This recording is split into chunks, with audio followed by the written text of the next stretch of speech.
Hello everyone, and welcome back to Thornwood Dungeons and Dragons here on the Chopshop network. I am Charlie Chopshop, your game master. Oh, let me get the names fixed on the stream. I'm Charlie Chopshop, your game master, and we're here to play some more Dungeons and Dragons where everyone plays a weird little anthropomorphic animal person. So hi, how are you all? That's you. We are. Do you want us we to, are like, well. Yes, you want us to answer collectively? Yes, I did. As one. I actually did want that. And it was perfect. So yeah, welcome Thornwood crew. It's good to have you back. It's been a while since we've been on the main quest. Last week we were down a member, and since we kind of felt like this next session was going to have some maybe important stuff in it, instead we played an alternate session for those of you that were here last week. We played Slippy Toad's Dream. Slippy Toad had a wild, fantastic, nonsensical, to him anyway, dream, because he lives in a medieval time, and in his dream he was piloting spaceships with his animal companions, very much like Star Fox, and going on... What was the mission that you all went on? You infiltrated a space station? We had to steal an artifact from some dude that had a bounty on him. Oh, that's right. Some guy that had gotten captured by pirates. in Big the bad space station. badger. Yeah. No. He was holed up in a motel, and we had to break up in the motel before a rival gang got to him first, and also the cops showed up. Yeah, that other one was the Hellfire game. That's right. Yeah. Yeah, and Spitz fought the entire police force. That's Yeah, right. by myself. Single-handedly, dog. And I got drugged by a motorcycle like 2 miles up the road. That's right. I exploded a hotel. So regardless, none of this has anything I stopped the bullet. This has nothing to do with the medieval world of Thornwood in which the game takes place. This is just Slippy's wild dream. And when it's all over, Slippy, you wake abruptly in the cold, morning, gray, dewy flower field. The gray morning mist still hanging about, so the sun hasn't broken through yet. And you just hear the calls of turtle doves and, the morning crickets. And you're kind of wake up before everyone else. You see your companions asleep around a now dead campfire. You feel that morning chill, and they start kind of yawning and rolling and waking up too as you start packing up your camp and making morning, coffee or whatever it is you all do at camp before you set out. And with that scene painted, we'll pick up there in a moment. Let's talk about, not last session, but the actual session before that, which was session 2. So in session 2, it started out in Rafford's hideout. Rafford is a weasel who leads a small gang of weasel bandits in the Southwood. And Rafford... let me get some music going too. Rafford had stolen a small child, an otter girl, like a 5-year-old or 4-year-old named Molly, from Riverford, and the otters that run that town and establishment, the otters being Zig and Hogue, these twin kind of patriarchs of the establishment. So I believe it was, I have it written down here. Let's see. Yeah, Zig's daughter, Molly, was captured by Rafford after some bad noise. Rafford had been at their establishment in Riverford, and something went down. And some of his gang tried to light the docks on fire as kind of a distraction. Well, he snatched Molly and left. You don't know if they were going to eat her, because sometimes it said that weasels eat other beasts. It's just a rumor. You don't know if it's true or not. But also, you wonder if they may have been planning on ransoming her or something of that nature. So anyway, the first session we had ended off as you kind of busted into their hideout. And then session 2, we picked up with you in their hideout, facing off with them in battle. And as I recall, you mostly defeated them. And took some of them prisoner, 3 of them in fact. Willem, Dawston, and Garvey. You now have them all tied up and with you. And you've been dragging them along on your journey ever since you left the hideout. You also have Molly, and you also rescued a captive mouse woman that they had there, and her name is Daisy. And we had kind of left off with her sitting around the campfire with all of you as you bedded down for the night in this flower field. And she had revealed that she had been with the Long Hop Trading Company.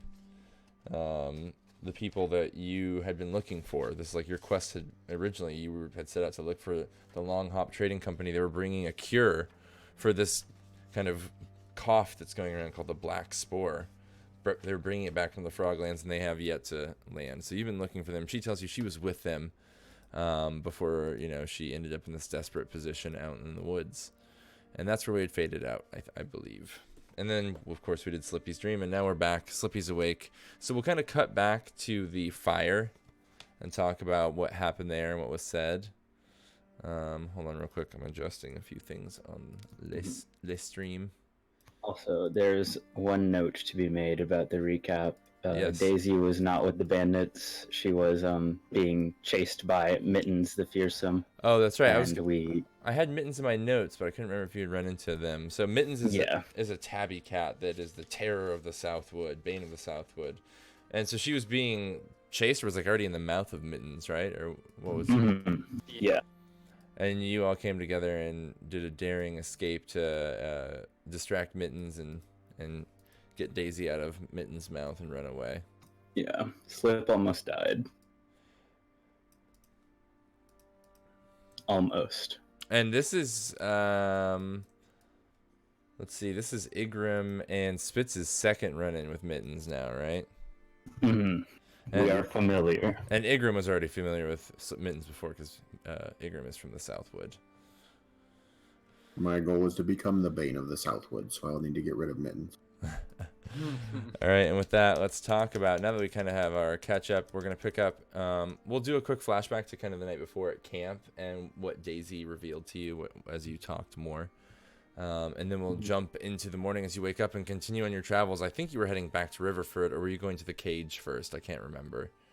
We were going to Riverford first. So you're going to take this little girl back and deliver her, even though it might mean the death of this bird that is trapped in this strange magical cage out in the forest. Mm-hmm. All right. So, yeah, let's talk about goals and do all that good stuff that we normally do at the beginning of a session real quick. I'll give you the appropriate handouts. One moment. Let's see. We have rules.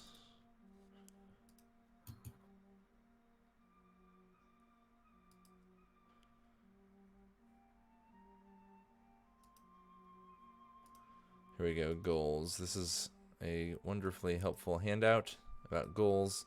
At the beginning of each session, write a goal for your character for this session in particular. It should say that. A goal is some action or deed you want to accomplish in this particular session. A goal must be something appropriate to your missions and duties as a guard mouse or beast of Thornwood, and the goal must be something you can reasonably accomplish this session. That's the main thing. It must be something you can reasonably accomplish this session. You might not get there, but it's got to be possible for you to try. Now, writing goals. Goals include a statement about your character, an action, and a target. Really good goals include a condition on top of that. A good goal is not an immediate or simple action, nor is it a far-off wish. So one, a goal includes one of the following imperative phrases. I will not, I must not. And then a action word, a verb, like find, stop, deliver, return, rebuild, demonstrate, protect, feed, prove. You know, any you can come up with ones that aren't on the list there, but good, strong action verbs like that. A goal includes a target that consists of a person or people, a place, or an object. And then also a good condition. You don't have to have a condition, but sometimes it depends on kind of the situation, the condition. If there's a good situation where you do, like, it needs to be done by, quickly or secretly with no one knowing, or in the cover of night, or even where something bad happens to you if you fail, maybe even in your head. Looks like everyone's got something. Did you all fill in your new goals here? I haven't filled in my new goal yet. So if you got one, yeah, go ahead and put it in your text box that you have out on the field.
How's it going? Everybody making headway? I believe in you. Yeah. What is the town called? Riverford? Riverford. Yeah. Yeah. Oh shit! I forgot we had the bandits. Yep, you have 3 bandits in tow. You have Willem, Dawson, and Garvey. I'm glad they have names now. Rafford escaped. If I recall, or did you kill him? No, he escaped, right? No, he He escaped. escapes. Yep, you have Daisy in tow as well, frightened and shocked, and we'll talk about kind of what her goals are in a minute.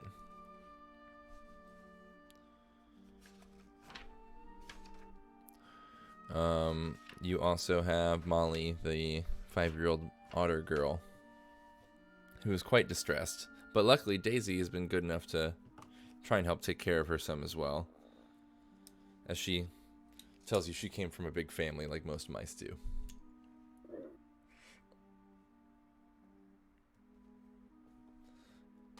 Alright, everybody got one? Yeah. Yep. Alrighty. Yep. Let's go around and talk about your goals. And also, let's go back over your beliefs to remind you and remind me of your belief. We might come into play this time. So, Slip, I'm going to ask you to maybe refine your belief, especially based on what's going on. Your belief is there are greater dark political secrets in this world, and I like that, but maybe add in the Redtail Coalition to that, or the Otters of, the Otters Hogue of Riverford. Well, it was more like focused towards like the idea of like the frog governmental system, because they kind of like did some shady dealings to dupe my parents out of their boathouse. Sure, but it's also like a distrust of all kind of grander political systems, right? Yeah. It's just not. I mean, you can change. You can always change it later. You're not going to be in the frog area for a while. You know what I mean? If you can tie it more into the current area, it will be easier to put into play. But again, yeah, you were, you thought the frog government was like weird or strict, but you think maybe the Redtail government is, or the Redtail Coalition is like weird or secretive or brutish or untrained and or kind of full of shit, because they think that the owl speaks to their elders, and the elders, they call them speakers, come down and speak the great owl's laws to the knights and rangers, and then send them out in the forest to kind of like fulfill the law. It doesn't have to be a drastic change. You can literally just add the name of one of the organizations in there, or you could refine it, change it. Let's see. I'm going to see if anyone else should refine a little bit. Magic isn't evil. I will prove its worth. Alright. We'll keep that for now. The Redtail Council is hiding a secret. I want to uncover it. We'll keep that for now. The Redtail Coalition is very important to me. I wish to uphold their good name, even if I'm no longer a ranger. Yeah, that's good too. I'm pointing you towards the Redtail Coalition, Slip, because I think they're going to become a major player in the next session or two. But also the Otter's Hogue.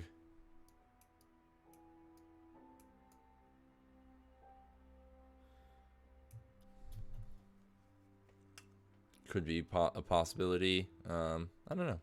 You tell me. Slip's a religious man. This girl was kidnapped by Rafford. Maybe your belief ties to Rafford. Maybe it ties to the cage. If you want to see about beliefs again, let's talk about that real quick too. Beliefs.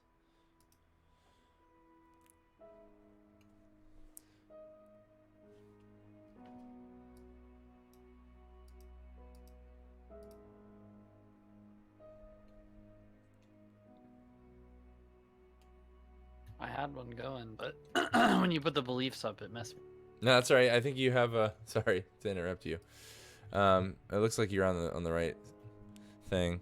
So I believe the guard is good is not a strong enough belief. A better belief is the mice of the territories must know that the guard is good. It must be supported.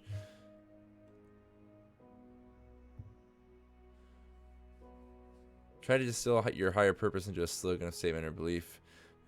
Your belief is a powerful tool.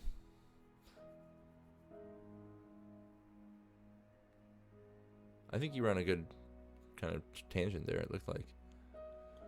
Yeah, I had something. Still got it.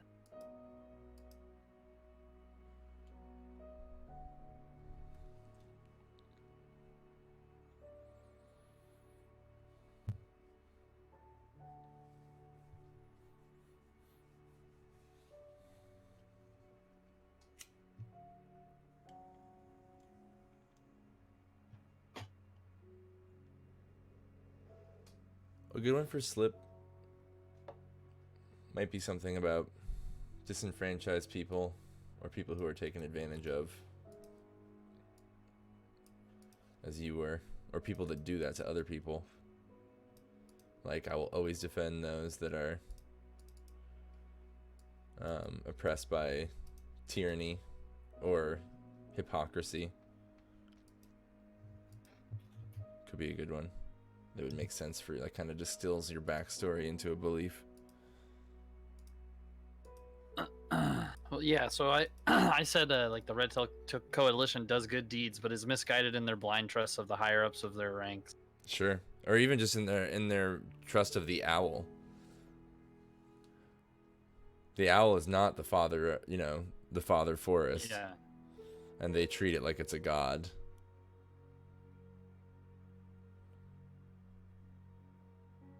Cool, I like that. I think that's a good one. So, again, Slip's belief is now the Red Tail Coalition does good deeds, but is misguided in their blind trust of the great owl. That's a great belief. I think it's a strong one.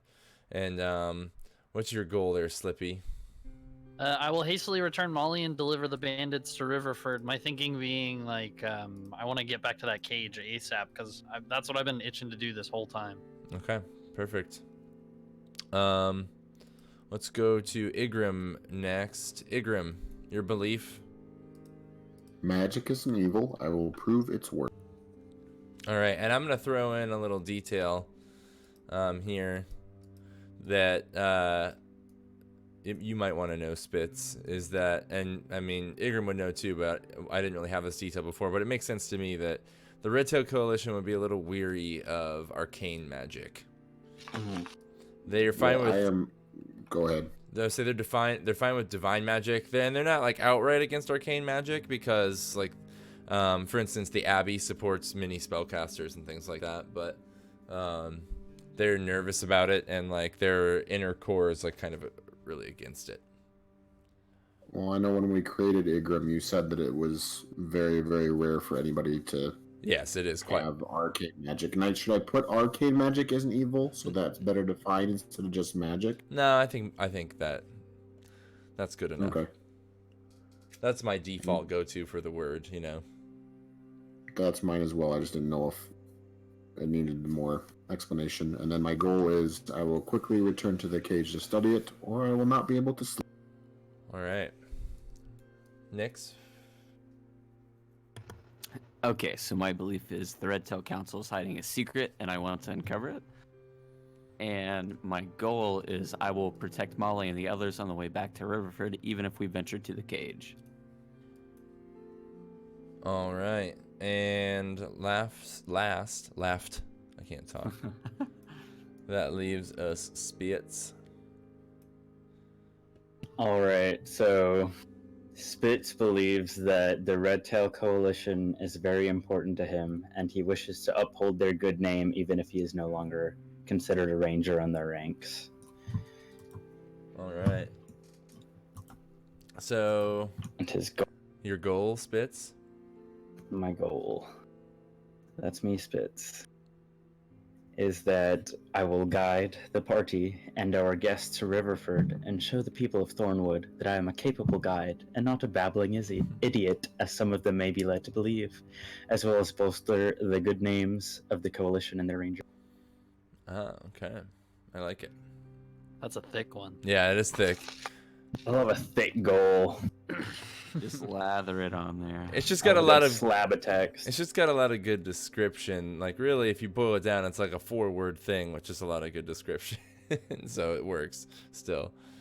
Because really, it's I will guide the party to Riverford and prove that I'm a capable guide and bolster the good name of the Coalition and their rangers.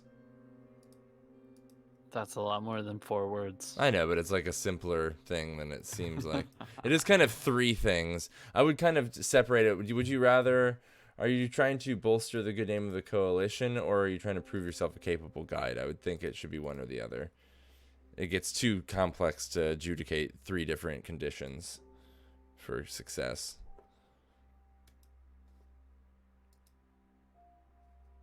I'm editing now.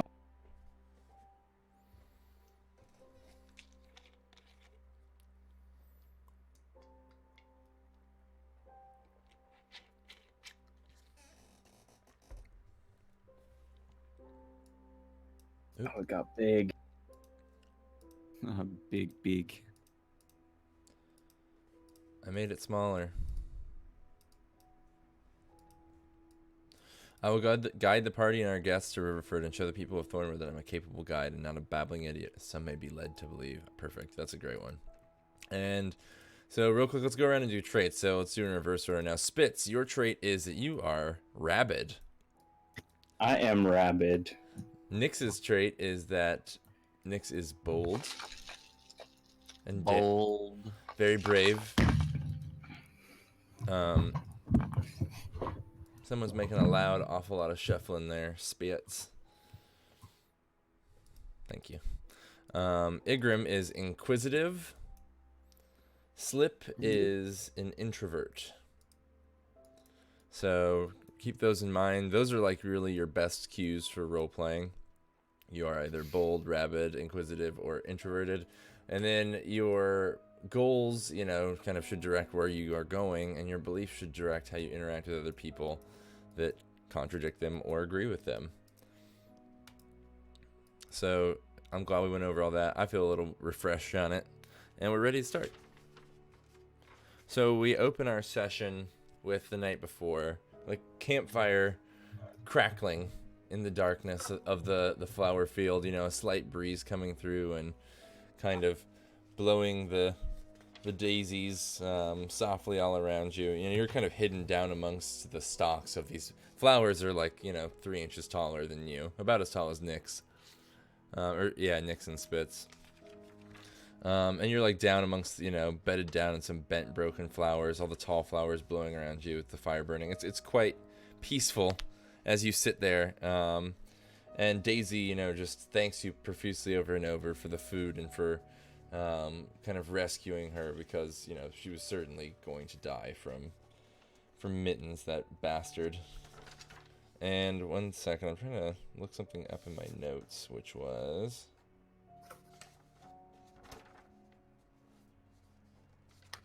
Oh, I can't find it now.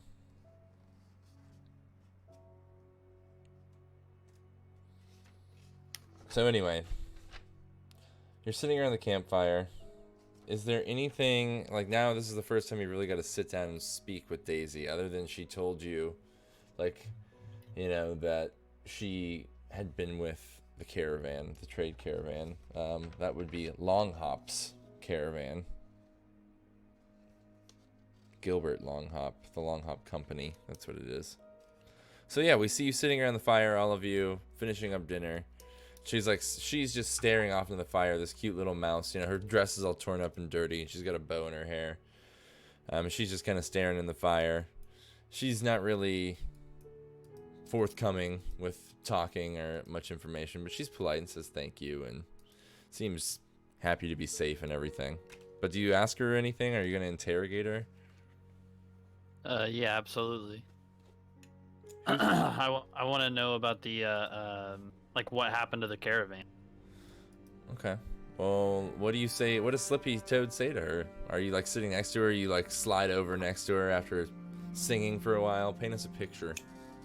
What's her name again? I'm sorry. Daisy. Daisy. Just like Daisy? just like the field that you're in.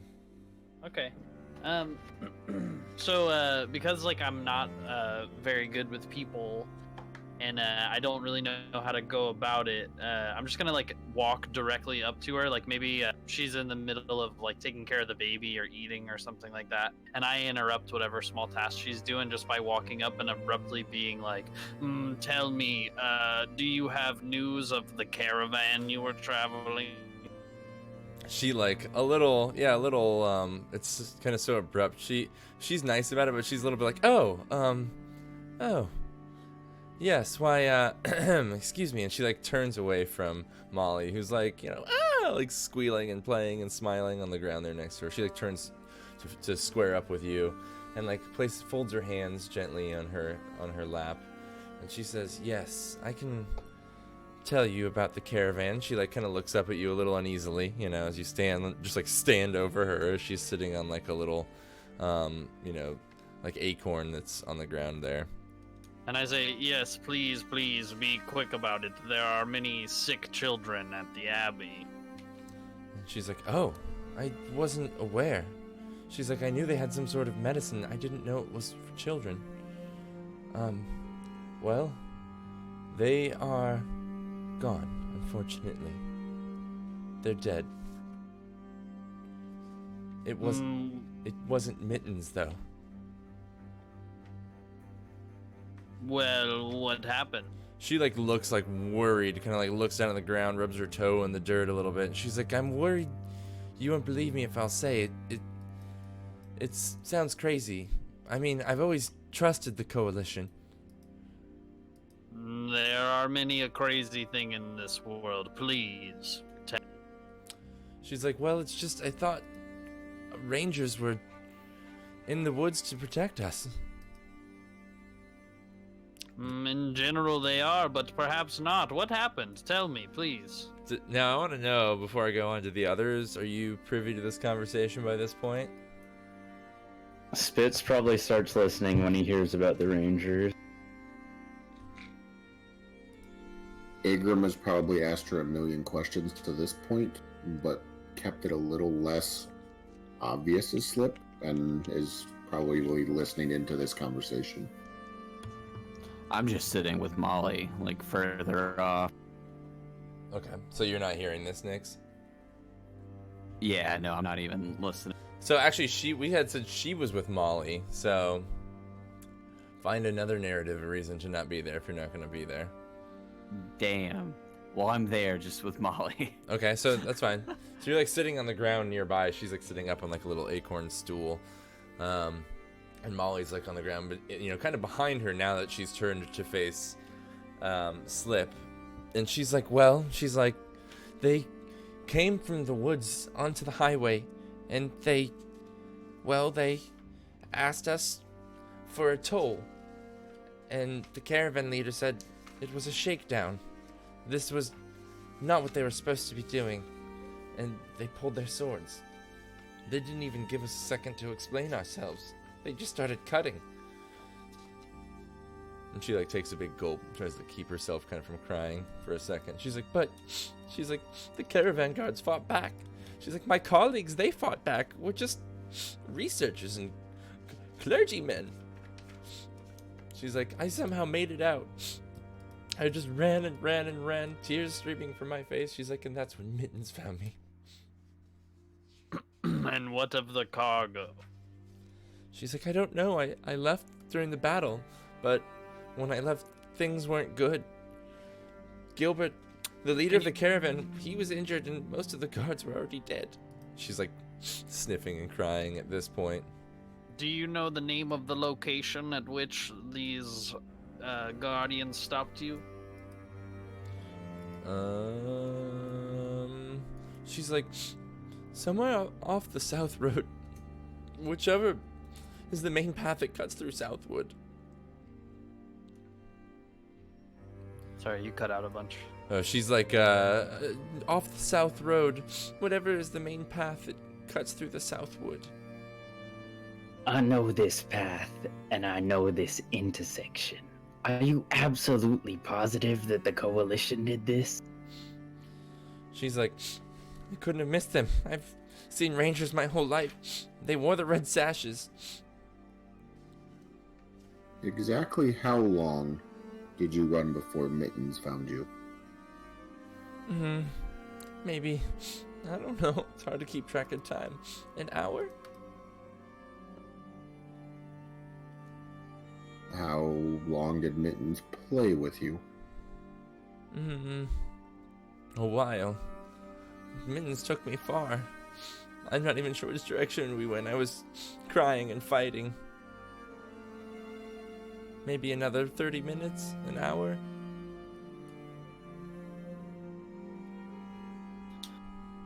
We're not far from where they were.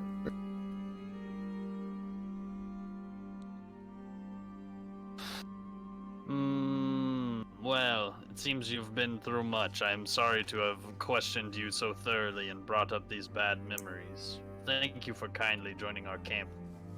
She's like, it's the least I could do since you saved me. She's like, thank you, Brother Slip. You and your friends. Will you perhaps join us to Riverford in the morning? She's like, I must. If I'm to regroup and get my expedition back together. She starts like wiping the tears out of her eyes and cheering up a little bit. She's like, I still have research to do. Research on... She's like, well, some people think we're crazy, but, the ruins through the Mandor. I had a whole expedition of researchers and clergy members going with me. We were on the way. We paid for passage with the Long Hop Company.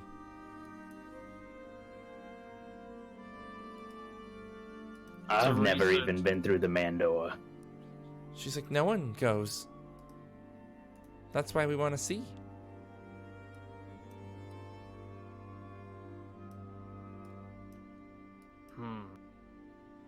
Did you tell anyone else that you planned on going through the Mandor?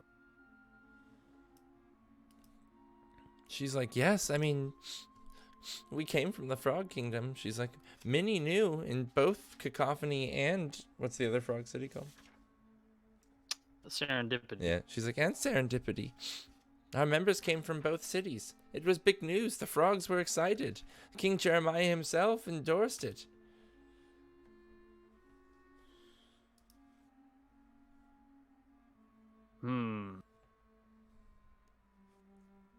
Though the Frog Kingdom may appear just, but there are secret dealings that go down there. I would perhaps not trust the identity that the bandits claimed who stole your cargo and killed your friends. She's like, I don't know. They were red squirrels. They seemed like they were waiting for us, though. They said something about the cargo wouldn't make it. They said an awful lot of curse words, too. Like what? She's like, I can't. She hides her face a little bit, ashamed. You can't use that kind of language in front of a It was a test. You are a good follower of the Father of Forest, I see. She's like, yes.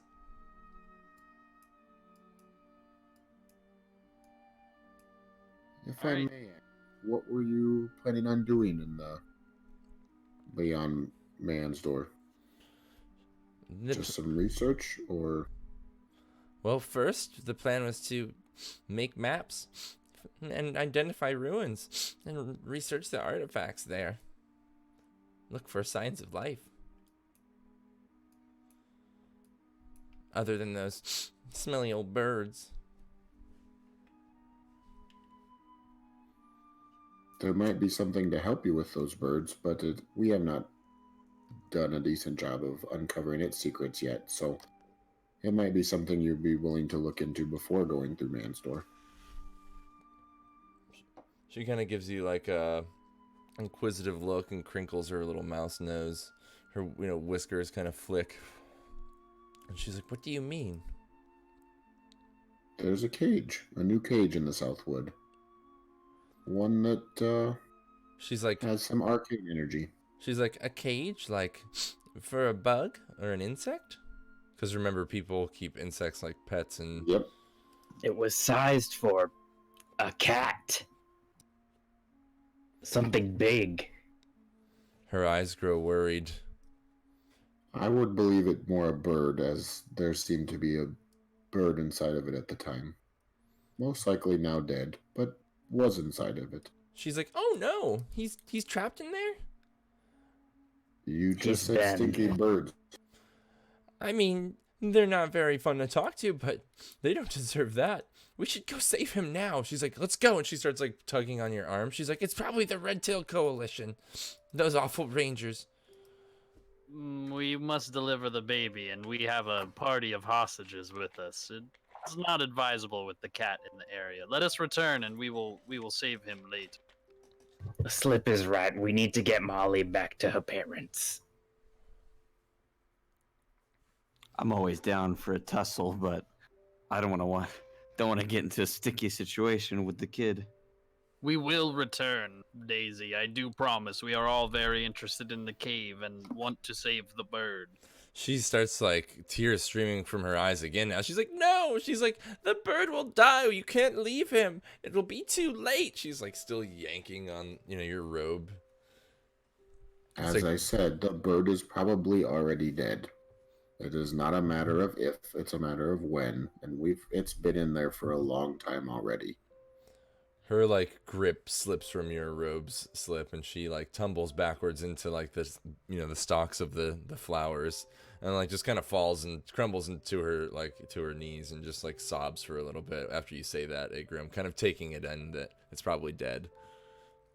I want to do some Outlander math and try and calculate how long it would take for us to get to the cage Okay. from here. Sure. What's the feature? Can you drop it in chat? Like, does it use something where you don't even have to roll, right? And you just kind of know these things, or? Ooh, yeah.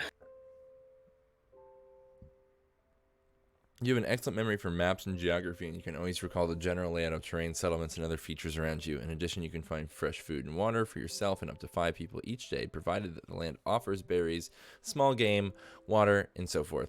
So, yeah, the general features of the land, if you had to make... So you still need to make a rough estimate here. So I would say make a survival check. I'll give you advantage for having the wanderer, for having the excellent memory.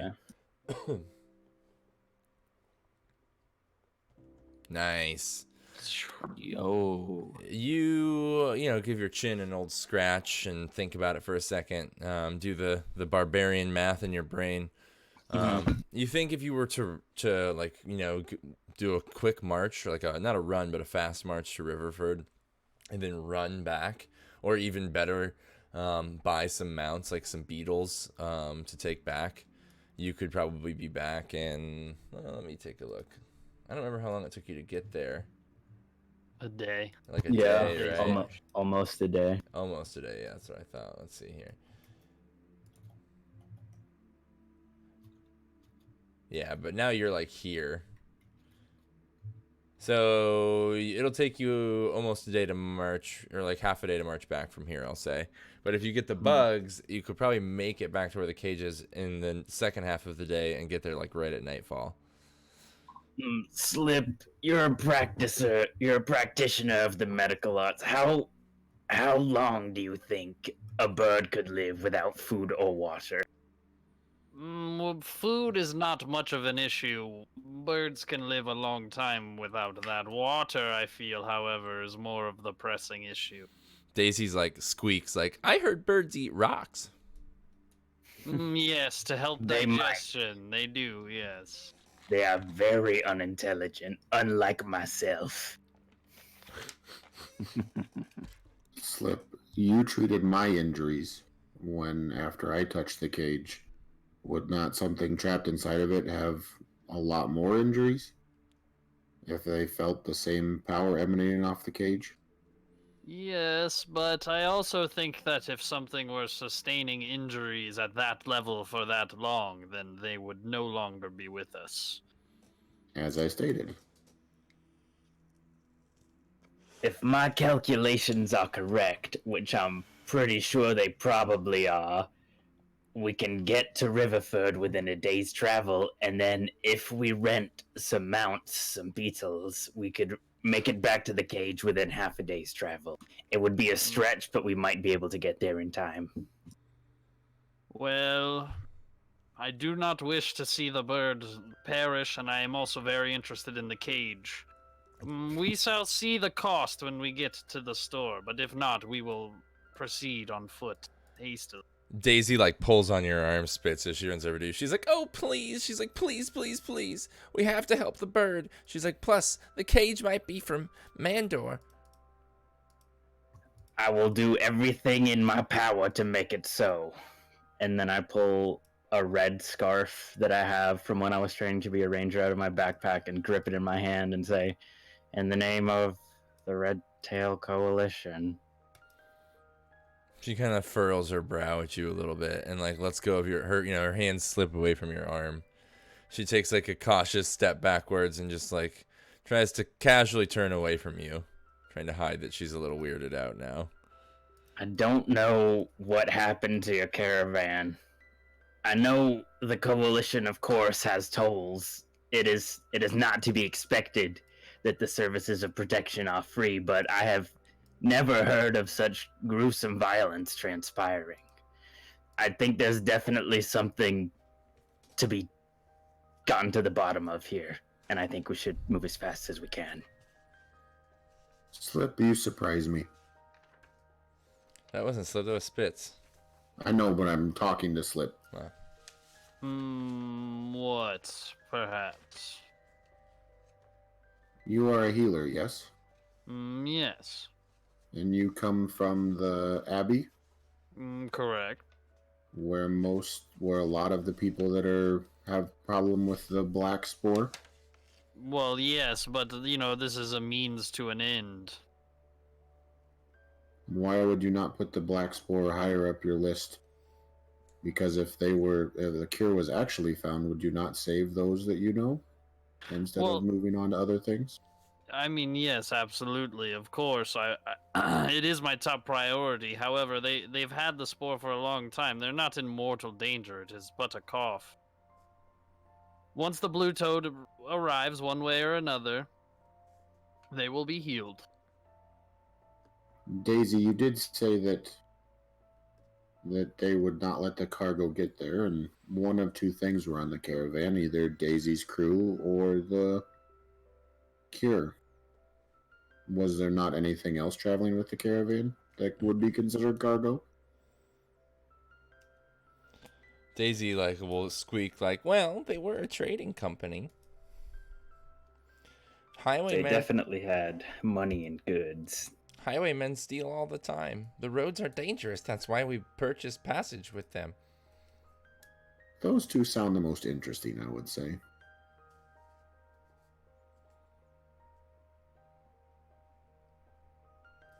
You just surprised me, Slip. It's good to know that you are willing to forego those for knowledge. I like that.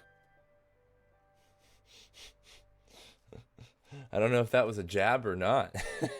Yeah, it kind of feels like one. But... Backhanded compliment. It was not a jab in Ingram's eyes, but it totally was a jab. All right. So we will fade to black as you all bed down for the night as these kind of Star wipe. Yeah, these ideas kind of settle in about the Red Tail Coalition and maybe imposters and all these other things that are swirling in your heads. And yeah, you go to sleep. Slippy has the wildest dream. And then you wake up the next morning and you head out post haste immediately to Riverford, right? Yes. And you're going to go fast paced. You're going to run as much as you can kind of thing, or? Yeah, yes. So. Definitely fast march. Because we do have 3 prisoners. Yeah, so you will go as fast as you can. I mean, you're toting prisoners. It's going to slow you down a little bit, but you make decent time. You get back to Riverford in about 6 hours. You see the banks of the river, because the road that kind of passes by Riverford is up. And then the embankment of the river comes down and gives way to a sandy, flat bottom beach area down by the banks of the river. And that's where the houses of Riverford are literally built on these big, beautiful trees that grow out over the water. And platforms, and there's a row of docks there, a couple other small cabins. You can see people outside at the tables out by the dock, already having drinks, and it's midday, and you can smell beetle meat cooking, and see the water beetles floating out on the water. It's already kind of bustling here, and you can see other travelers coming in on the road from the north as it comes into view, and you pass down with Molly. And as you do, Nix, are you like carrying Molly, kind of thing? Yeah, I'm like carrying Molly. Yeah. Yeah, so I think we see like Nix, you cross the road and like come down like the grassy hill to like where it gives way to sand down the embankment towards the the longhouses there. And Molly's mother, like this otter woman with like a kind of blue patchwork dress and like a bandana on, like sees you coming with Molly in her arms, and she just like like screams like Molly, and just like starts crying and like running towards you like so happy, and like you set Molly down, and they meet joyously in a big hug, and she like grabs her and just cries for like minutes. And after a few moments, as you all kind of come in behind this, people from the town start gathering out towards the edge by the road as you come in, and watching this reunion and kind of whispering amongst themselves as you come into town.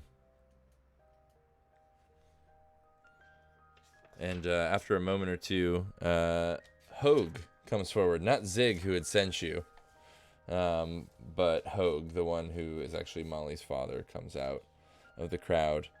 No, excuse me, it is Zig. Mm-hmm. Hogue is Molly's dad, I believe. No, Zig is her dad. Okay. Zig yeah. is Molly's dad. Hogue Yeah. is Hogue is the one who sent us, is what I meant. Yeah. So Zig comes rushing out and like scoops up Molly and like comes over to all of you and like one by one goes past you and shakes your hand, like thanks. Even he shakes like Daisy's hand, and then he walks over to the three weasels that you have kind of bound and gagged, who have been walking behind you, and he like eyes each one of them, and he's like, Willem, Dustin, Garvey. He's like, you're fucking dead. There'll be a Rafford escaped. He like turns and looks at you, and he's like, I was going to hope you told me he is dead, but at least you brought these in for justice. And he like slaps the closest one, Willem, across the face. He like lets out kind of a squeal, and he comes back. He's like, I cannot thank you enough. He's like, how can we ever repay you? And just then Hogue comes forward with like a big purse. And in the purse is 200 gold. That's enough to give you 50 each, right? Yeah. Mm-hmm. Yeah, he gives you like a large leather satchel of 200 gold pieces. And he's like, thank you a lot. I can't thank you enough. And he's like, you'll always be welcome here in Riverford. You're guests of honor now. He's like, come on in, and he like leads the way as like the crowd parts, and like he leads you into the bigger longhouse with the nicer inn like rooms available. And people like kind of like pat you on the back as you come through the crowd and into the inn. And they kind of thank you and ask you what happened for a while. Hogue and Zig kind of swear that they're going to go out and look for Rafford themselves soon, and that they'll be posting a bounty by tomorrow morning for him.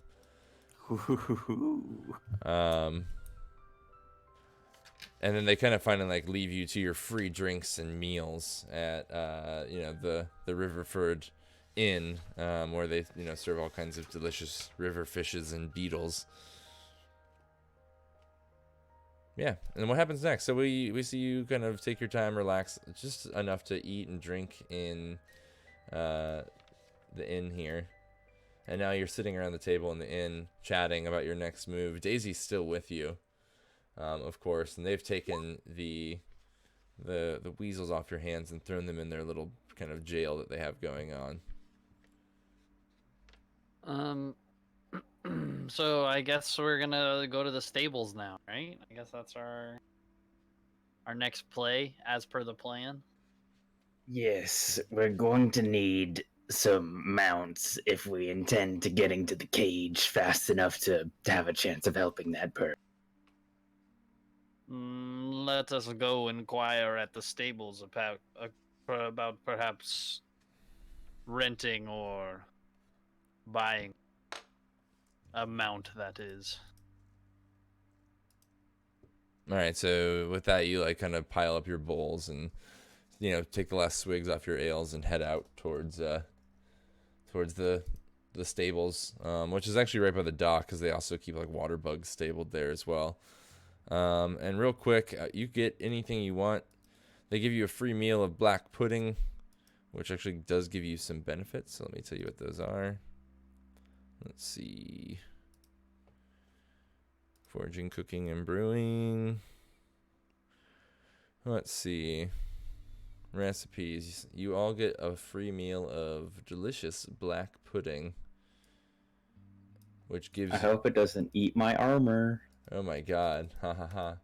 It is like one of the best things in the game that you can get. It gives you +3 to attack rolls for the next 12 hours.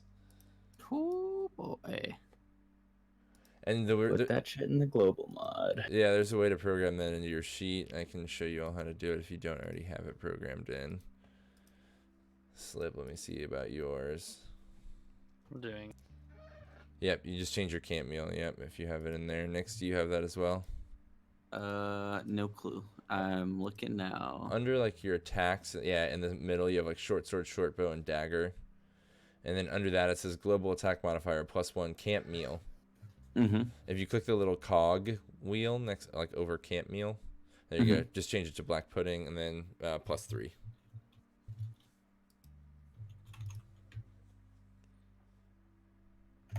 So on yours, Collin, you got to take the word attack roll out. It's just got to be +3. There you go. Cool. And they also give you ale and drinks if you want it. So the ale is optional because you have to make a constitution save when you drink enough to feel the effects. If you fail the constitution save, you take a -1 to your wisdom temporarily. I'll do it. I knew Yeah, we were Spitz gonna will do that. also indulge. I'll do it. So they give you wit beer for the constitution saving throw is a 14. And it gives you 1d4 +2 temporary hit points when you drink it. So make a constitution saving throw. Nice. Slip, you don't take the negative. Ooh, Spitz, you do. So Spitz, you have a -1 to your wisdom. You know, remind yourself. You can go ahead and change on your sheet, but just remember to change it back later. Note maybe what your original score was. It may not. If it doesn't change your modifier, don't even worry about changing it. It shouldn't alter anything then. And yeah, That's +4, so that's 8 temporary hit point. No, it's supposed to be 1d4 +2. That's 1d. Oh, whoops, my bad. That's right.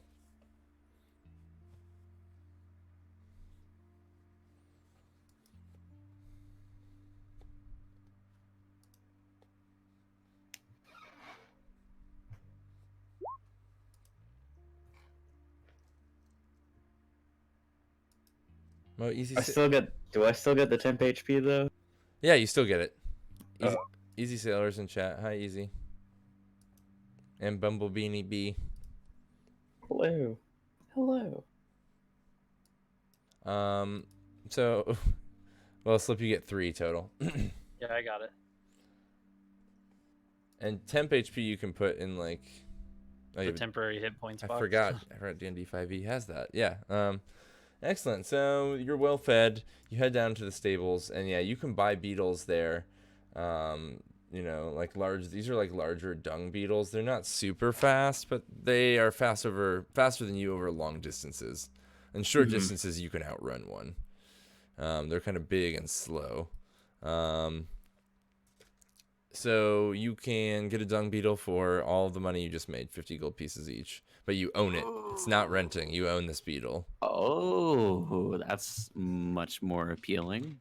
They don't rent. He's like the guy, like this like old country mouse at the stalls, like, we don't rent beetles. Get them back, cracked shell, half gut hanging out, broken horn. We don't want it. How many people can ride on each beetle? Technically 2, like a horse. All right, so what if we got 3 beetles? If we bought beetles, where are we gonna keep beetles? I mean, they just always trail behind us. The Abbey has a stable, you would know.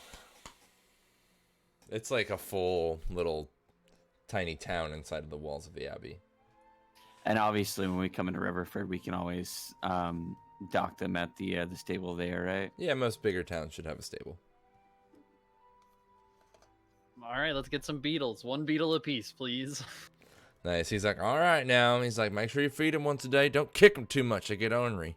He's like, they will bite. I repeat, they will bite.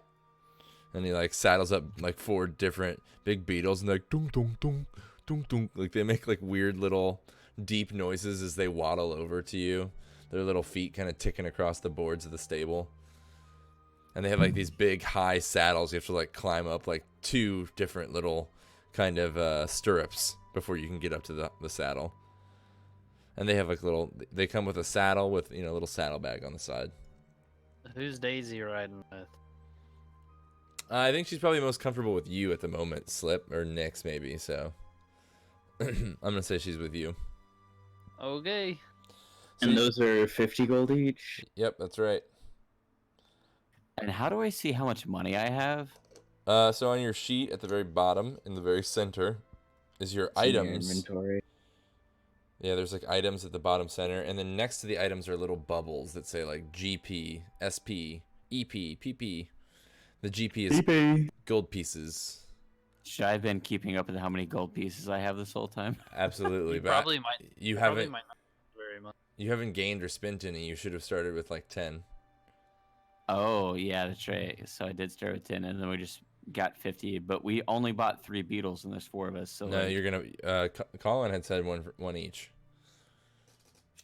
Okay, cool. So I have 10 gold. Got it. I think we looted the abandoned camp and got at least a couple, but like that's probably not worth figuring. Well, Yeah, also, I'm you not and I digging for that. you and I panhandled on the very first. Oh yeah, we night did and made a little panhandle. money. You can like later look back in the chat logs and like if you scroll up to the top of the chat in Roll20, it'll say like open chat in separate window, and it'll show you the entire chat log in like a big format, and you can control F and just search loot, and it'll take you to every loot box I've ever dropped. And then afterward, Yeah. I usually write like X amount GP each afterward. I've been keeping track of my gold. But yeah, the big part of D&D unfortunately is bookkeeping. You gotta like really stay up on the stuff that's on your character sheet as I drop loot to you, because I will drop a lot. So Igram asked the stable master if there's been a lot of people. Igram kind of at a time when he's saddling up, one of them goes, "Have there been a lot of people traveling through Riverford more than normal? Has like the Redtail Coalition and whatnot came through here rather recently?" he kind of like looks up at you and he's like, what do I look like? You're some kind of watchtower works just for you? He's like, you got a gold piece on it? Yeah, that sounds fair. So you give him the gold. He just like waits there and watches you with a stern Yeah, eye. Igram hands him a gold piece. He's like wearing an old floppy straw hat with like holes half eaten in it. He takes the gold piece. He's like, all right. He's like, yeah. He's like, a lot of folk come through. I did see some red tails. 2 rangers actually. Right now, over down at the dock restaurant. Like, you know, there's like a little shack right by the dock where they serve fish with just like benches and stuff outside. And you like glance over and you can just like barely see the fluffy big white and red tail of one over like the closest shack to you. So, have there been any stragglers or injured entering town recently from the southern area, or He's like, that's all you know? he's like, just that cough getting real bad. He's like, they're saying some folks so bad they're gonna die. Some kids and old folks, like that black spore cough. Okay, He's got like a, thank you. he's, you know, like a river folk, so he's got a terrible like just river country folk accent. And So Igram hands him a silver piece, just to pay him a little or give him a tip, and walks over to Slip and Daisy. Right? yep. Igram kind of looks at Slip and says, "If you wouldn't mind walking with me for a second, I have something I would like to ask you and Daisy." So when we see you, are you like already mounted on your beetle? Or are you like walking alongside the beetle as they like kind of take it around the edge of town? Are you Yes. asking me? Yeah, I mean, I was asking both of you, but I kind of like that picture. Like you're just like getting used to like the like don't doo-doom, doo-doom, like the slow up and down of riding this beetle around the edge of town with Daisy in the back, and Igrim, like slowly, like nervously paces next to you. Yes, surely, friend, I will talk. And I like slow the beetle down to like a little canter. It would be a quick walk. It shouldn't take long. Spitz or Nix, do you mind holding one our beetles? I will wrangle the insects. Oh, that's so on character for you. Consider it handled. All right, so I like hop off my beetle, and I throw Spitz the reins, and I started going for a walk with Igrim. All right, so where do you head, Igrim? Where do you lead him? I head them so we can see the docks. So Daisy can see the dock. Mm-hmm. So not directly to the dock, but off to her side a little bit to see if she recognizes those two. And Igrim is not going to like tell her where we're going. They're just going to talk and with them, just ask them questions. Something about what were you trying to study in Old Man's Door, and just walk her up to see if this is something that scarred her, she's going to freak out about it. So he just wants to know if that's actually true. You're just trying to bring her inside of the Red Tail Coalition people? Yes. Okay.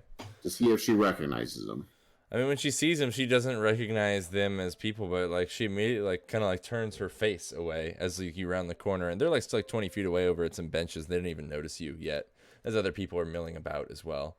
And she's like, stop! Did you see Igrim? There's red tails there. Look, slip. And she like pats you on the shoulder. She like kind of stops and turns her face away, like kind of covering one side of her face with her hand. I don't want to go. I don't want to go near them. She's like, bring me back, please. I would like you to see if they are familiar. If what you say is true and they are familiar to you, then we know that Spitz has other issues more than his current state. But what if they're after me? We will protect place you. Is between us. Yeah, we must get to the bottom of this. I understand your trepidation, but no harm will come to you, I promise. She's like, I don't want to. You can't make me. You can roll a persuasion check someone if you're trying to talk her into it. I'll do it. I guess one can aid the other since you're both kind of doing it. Well, wait, what's your persuasion, Igrim? I will try and persuade her. So roll with advantage because he's aiding you. Okay. Even if you're not proficient, I'll let you aid because you role-played it.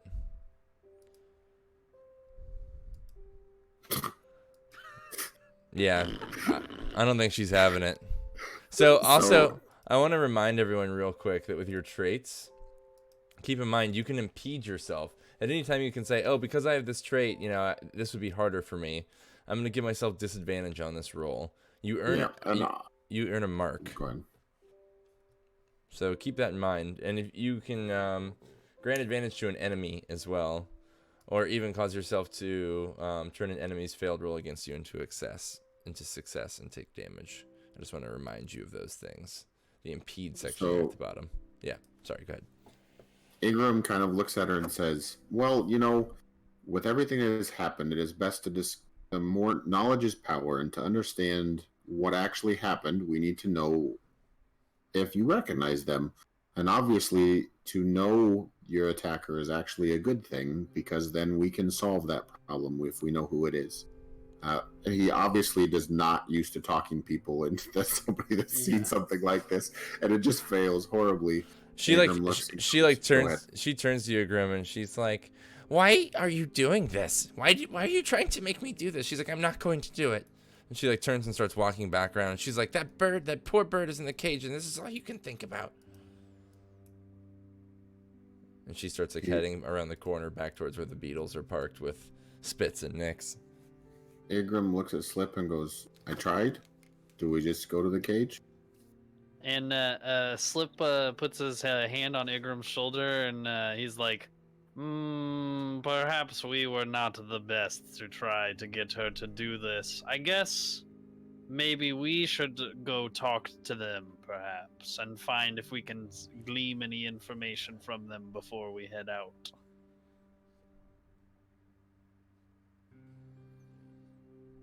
I'm okay with this. What exactly is our... Well, we shall ask them of the toll on the South Road, if there is such a toll. I don't know if being that blunt would be a good thing, having heard Daisy's story, but yes. This is a large town. It would be quite bold of them to attack us. That's a good point. Okay, so at that point, I'm gonna like turn around, and walk over to where we see the red tails. And you said they're eating, like they're at a table or something. Yeah, they're sitting like at just like a roughly hewn wooden bench table, like driftwood table, right by like the docks and the riverbanks. Just like eating. It's like midday, breezy, kind of next to the river. And I assume that they would recognize my garb from the church, from the abbey. Sure, if you're wearing it, yeah, absolutely. Yeah, of course. Yeah, it's my adventuring gear. Has the sacred acorn of the Father Forest all over it. Nice. Yeah. So you come up to them, and they're wearing like all these red garments, and dressed in kind of knightly, splinted, metal and leather mail. And they have scimitars hanging by their sides and short bows laying nearby with slings. And they're sitting on this bench just chatting away, big puffy red squirrel cheeks and big, huge puffy tails up behind their heads. As you walk forward, they turn and kind of acknowledge you approaching, and one of them, like swallows the gulp of this, like, some kind of beetle meat sandwich he's eating. And he's like, "Well met, priest, well met." And he gives you, like, a wave with one hand. He's like... Hail, Red Tails, hail. He's like, "Down buying supplies for the abbey, I gather?" In a manner of speaking, we are seeking a certain supply for the abbey. But tell me, I hear troubling rumors from the South Road, Redtail. A new toll, perhaps, you're imposing in these hard times? He, like, turns and looks at you and, scratches his chin. Why don't you make a roll to, like, act casual, kind of flex your knowledge, talk in an official manner to him, and see how open he is to you. What would you imagine that to be? I would say, I mean, you could argue quite a few different skills in that sense. Investigation, perhaps? Sure. I was gonna even say just like a flat intelligence or history is kind of a measure of like your information recall. Okay, I'll roll history. I know that seems weird for like a persuasion check, but you're not trying to persuade him or anything. You're just trying to seem knowledgeable, Yeah. More than anything, an official. He's gonna do an insight check. Oof. Ouch. Well, he as you walk forward, he's like, "Well, to be honest, brother," he's like, "Red tail business ain't no business of yours, just mine. But it's nice to see you on such a sunny day." And he like waves at you with his sandwich, like raising his sandwich in one hand towards you. And the other one, like, like the chubby one next to him, like, lets out like a shitty laugh and keeps stuffing his sandwich into his face. So Slip is gonna like slip his hands down, like inside of his robes, and he's gonna look back at the guard and he's gonna say, the death of a caravan and the theft of life-saving medicine is church business, Redtail. Ooh, why don't you roll? Do you want to roll an intimidation, but maybe give advantage since you're invoking your uniform?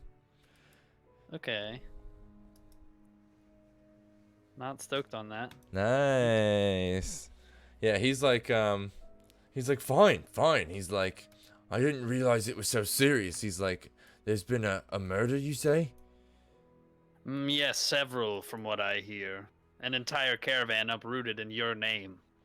He's like, "Being honest, brother, I don't know of any new taxes. We ain't taxed roads in decades." Perhaps you would be so kind as to report this to your higher-ups? He's like, we're busy. We're here for the blockade on the road. A new checkpoint. He's like, but there ain't no tolls. Just looking for someone's. Have you heard? Who? Looking for someone. Who exactly are you looking for? As Igram like steps out from behind Slip. He's like, huh. He's like, them glasses are thick, brother. Like looking at your kind of Coke bottle glasses on your mousy nose. And he's like, I don't know who they're looking for. Some wanted criminal or some such. They set up a blockade. And then the other one like through his food is like, some girl. And just like keeps like mowing down on this food.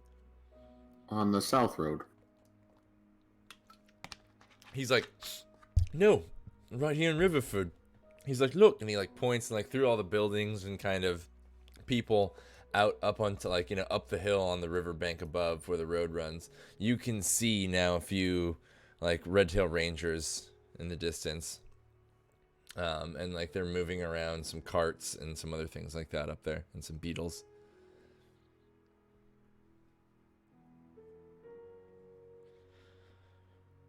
Igram very much looks like, oh shit. Looks at Slip and says, well, if they don't know anything of it, if they report it to their higher-ups, I believe we have all the information we need. And then Slip is gonna like turn around and then like look at him as I'm leaving or whatever, and just be like, thank you for the information. I'm sorry if I came off as unpleasant. As you say that, he's like, you know what? It's really nice of you to say that. And he like stands up as he finishes like the last bite of his sandwich, and like licks his fingers, kind of confidently swaggers towards you as he does so. Like now he's standing, you can see he's quite a bit taller than you in his kind of, red fur and his armor. And he steps forward right in front of you and he's like, and you, father, or you, brother, have safe travels back to the Abbey. And he's like, by the way, you ain't seen any girls running around here. Some mouse girls? None of note, unfortunately. Many a mouse girl in the woods. Why don't you make a deception check?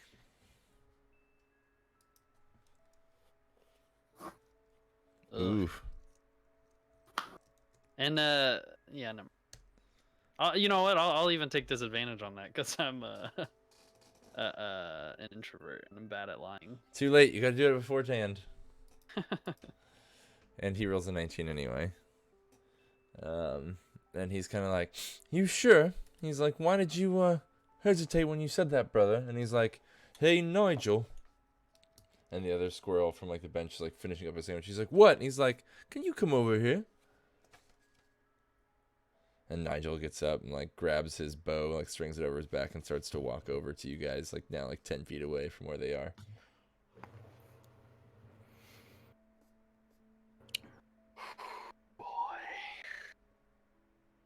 Ingram looks. The pier is pretty busy, or the wharf is pretty busy, isn't it? Yeah. Mm-hmm. He looks at Slip and sees the two squirrels walking over. Leans over to the person, like just a random person walking or kind of walking around, and says, "Did you hear that? The two rangers say that they took." They have Rafford's head up at the blockade. The Rangers got him. Wait, haven't you been standing here the whole time? Yes. Okay, but so you're like just like you're now connecting the dots. So wait, what do you say now? What's the lie you're trying to tell?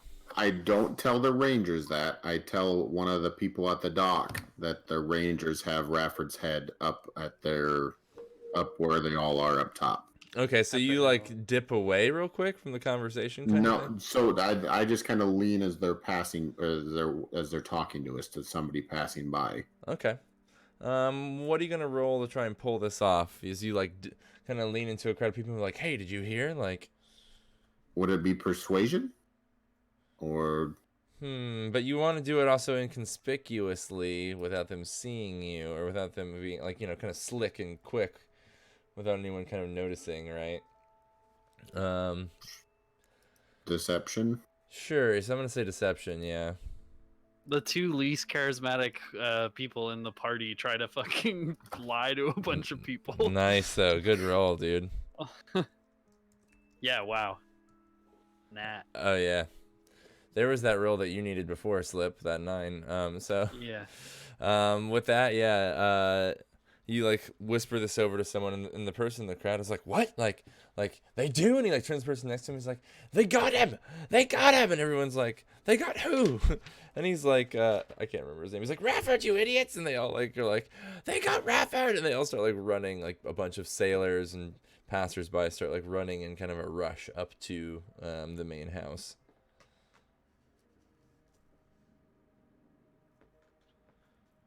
Let's go. Distraction. Yep. And then in all the confusion, I noticed that all this is starting to go down and that we're kind of in a bad situation. I'm just gonna just launch myself over the crowd of people, like back towards where the beetles are via my big jump. All right. Also, keep in mind that I think it's once per session you can use your trait to help yourself as well. Okay. If it makes sense, though. For Spitz, they sure are taking a while. Do you think like one of us should check on them? Yeah, well, so I'm gonna get back to you real quick. So while this has been happening, yeah, you turn and gonna say that to him, and then that's when Spitz, you are too caught up to reply as your like jaw kind of hangs open as you see like 8 or 9 different Redtail Rangers, like of the Redtail Coalition, up on the ridge above you on the road, setting up a roadblock of like carts and beetles. And a commander there with like a clipboard, like ordering people around to get it set up.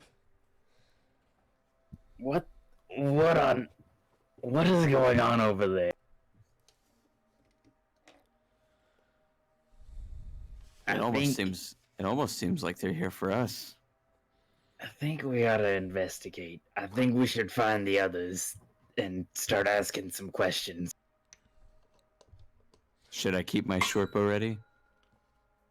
That's definitely not a bad idea. So just as you're having this conversation, standing here on the street, next to your 4 beetles, and even though they're, they're like horse size, so they're taller than you, but they're like kind of big and bulbous at the ends. They're kind of big and weird, wide things. So these kind of big 4 massive beetles tethered up to a post on the muddy street where you stand. And as you're having this conversation, you notice two of the Redtail Coalition Rangers up on the ridge break off and head down the hill towards the town, and they're coming like for like the main street that comes into town, right, which is where you're standing. They're gonna walk right past you in like a minute or so. There's a few other people here. It's not as busy as like down by the wharf.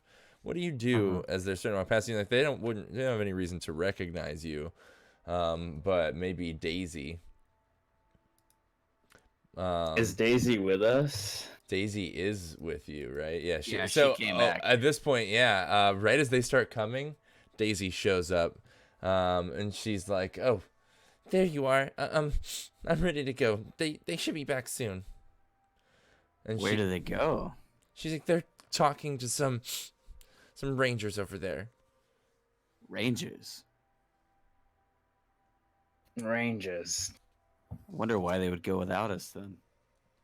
Well, there's some rangers coming by right now. Excuse me, rangers. Damn it. Daisy's like, no, and she like turns and starts to like walk, like turn her face away, and like there's not much of an alley there, but there's like a little indentation between 2 buildings, and she tries to like duck away into there, but they've already seen her as they come forward, and they're like, one of them's like, "Wait, hold it right there. Young mouse. He's like, "Hold it right there." And like another one's like, "What you doing there, buddy?" And he like comes up and puts his hand. Are you wearing anything to signify you as a ranger? Spitz doesn't wear any ranger attire, as he think it would be As he thinks it would be what? You cut out, sorry. Memorabilia with him. It's his old scarf, but he doesn't wear it. Oh man, you cut out, and then it all came in 2 seconds. Say that again. Oh goodness. Spitz keeps his old scarf from when he was in training, but otherwise he doesn't wear any ranger. Okay. at this point, I'm like standing with Molly. I said Molly, with Daisy like behind me with my hand kind of like ready on my short sword. All right. And so he puts his hand out on your shoulder, Spitz. He's like, oh there. He's like, where are you going? He's like, who's that girl? And he like, grabs your arm, and like tries to kind of pull you towards him by the arm a little bit forcefully there, Spitz. As the other one's like, wait, stop that girl! And he like jumps in between like your two beetles into the alley, or like this little indentation between the buildings, and like kind of grabs her by the shoulders and starts walking her back out. Whoa there, Rangers. What's the problem? What's going on? The one that's like grabbing your arm, he's like, we're looking for somebody. He's like, matches her description. Well, who are you looking for? What did she do? He's like, apparently she was linked to the death of a ranger, something we take very seriously. And evade. Now I'm having a lot of conflicting signals right now. Why don't you explain to them what happened, Daisy? He's like, Daisy, that's your name?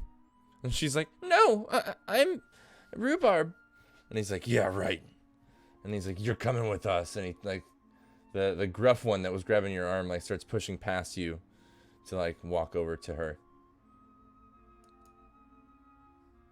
You said that she could have been linked to the death of a ranger? The one that's next to you is like, that's what he said. Well, if you don't step away from my friend Rhubarb, then there may be another one. Now, gentlemen, let's keep this contained. Let's have a discussion. So I want to pause for a second here. What is your belief, Nyx? The Red Tail Council is hiding a secret, and I want to uncover it.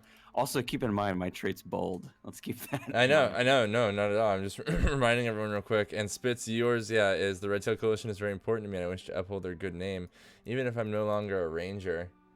And Slips is the Red Tail Coalition does good deeds, but is misguided in their blind trust of the Great Owl. Excellent. So, at this point, the one that's in between you, he's like, are you threatening a ranger of the Coalition? He's like, the owl has willed it. She is coming in for questioning. She won't be hurt. Now let us take her. And he starts like pushing past you now that the gruff guy is like, Spitz, if you're not gonna stop the bigger, gruffer squirrel from walking past you, he's like now at the girl as well, at Daisy. Wait. Let's get some things settled out. Why is this squirrel allegedly under scrutiny? A wanted woman. He's like, there were some folk in the woods using a private toll road. The other one's like, yes, they were toll dodgers. And when they were told to stop, they killed a member of the guard and then escaped. Though the guard took a few of theirs as well. He's like, she was with them. And he like turns and looks at her. He's like, I said she won't be hurt.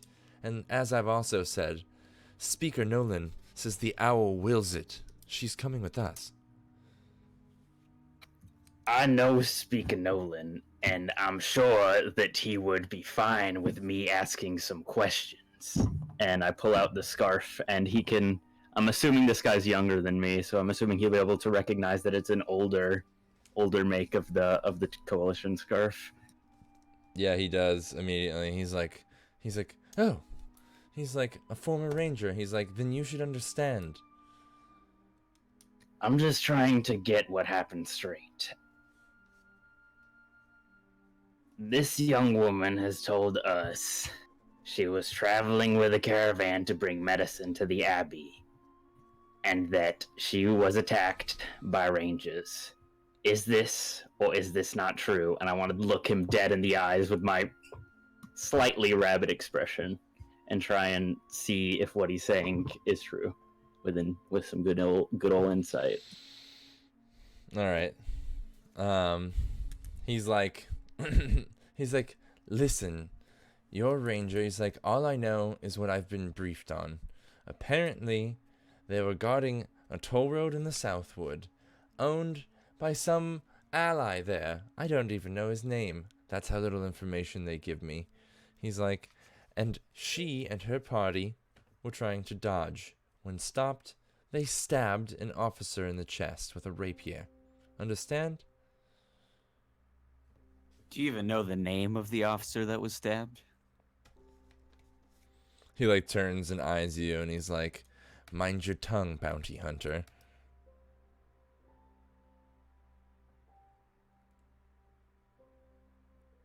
Nyx kind of just eyes him down, still with his hand on his short sword. He's like, I shan't explain myself to you again. He's like, even if you were once a ranger, I respect that. He's like, but you're not now, and we have business. And his friend's like, indeed. And he like finally kind of pushes with his arm like on your chest, like to push you out of the way, spits and walk in and grab Daisy by the arm. I'm going to go with her. I think she should have somebody around who she might be able to trust to help her relay all the information that she has relayed to us. The guard is kind of like, we can't let that happen. He's like, she's to be taken back to the Elder Tree for questioning immediately, and you can't go. He's like, you were a ranger. I don't want this to come to a confrontation. Please just understand. And just at this point, Igrim and Slippy Toad, you all hear kind of like a from down at the waterfront, like an awe coming over the crowd of people down there, and a lot of people start rushing up to the road and up to the roadblock past you, and they all kind of like the guards that are standing there like talking to you, like you're about to break into a confrontation with, like kind of stop and watch all these people rushing past with confusion, and a lot of them are yelling, we got Rafford, and he looks very confused. I didn't know that we got Rafford. And so I guess we got Rafford. So Slippy Toad, you sailed away into the crowd with a giant leap and like landed somewhere far away as Igrim slipped in between the legs of squirrels and other larger beasts, and you reunited now like as you come up upon them at the beetles in the crowd, and these guards like kind of in a standoff type stance with these guards as people rush by. They're like off on the side of the road, This must be a sight to walk up on. So we're already aware of the situation then, because we know that the Red Tails are looking for Daisy. And then the one of them, the like younger, skinnier, like lighter colored of these two squirrels, has his arm already on her shoulder as she's like collapsed on her knees over on like next to a building on the side of the road in the dirt. And like the other one has his like arm on like his forearm on Spitz's chest. I'm so torn. Like, do I want to attack them and then we're criminals? So I've been on the verge of just whipping my short sword out the entire time. As you come forward, they kind of see you, and the younger squirrel who's trying to like kind of level with you, Spitz, is like, these are your companions. He's like, this mouse. He's like, what are you, some sort of wizard? I wouldn't This consider mouse myself there. is a But I'm getting capable there. scholar. Okay, wait. Go ahead. This mouse is a capable scholar and one who I trust my business with, and you shall treat this mouse, Igrim, with respect. What's Igrim say? Thanks, Spitz. No, what did you? What's no, not to that. What's your? So Igor goes, thank you, Spitz, and then says, I would not consider myself a wizard yet, but I am studying the magical arts, yes. The squirrel's kind of like, ha! I was just kidding. He fancies himself a wizard. See that? And his friend's like, wizard. Filthy spellcaster. I would watch your tongue, squirrels. There's 4 of us and only 2 of you. They kind of like stand there, his hand's still on Daisy's arm. He's like, we have reinforcements right there. He's like, you can see them from here on the road, even though they're like swarmed with people. He's like, they could be here at any minute. He's like, don't be a fool. Any minute. And I believe if we are going to leave, we need to do it immediately. he turns to Spitz. He's like, even if you are the kind of low class, probably dishonorably discharged squirrel to hang out with a spellcaster such as this and the likes of these two, and he like motions to the other two. He's like, even so, he's like, please hear reason. He's like, give me the girl, or you will all die. My muscles in my arm tighten. My muscles in my hammer arm tighten, and my eye twitches, and I say, dishonorably discharged. If you speak to me again in that tone, I'm going to dishonorably discharge you in a body bag, sir. Now, we will hand over the mouse, and we will have a fair trial, and we will be present. Do you understand?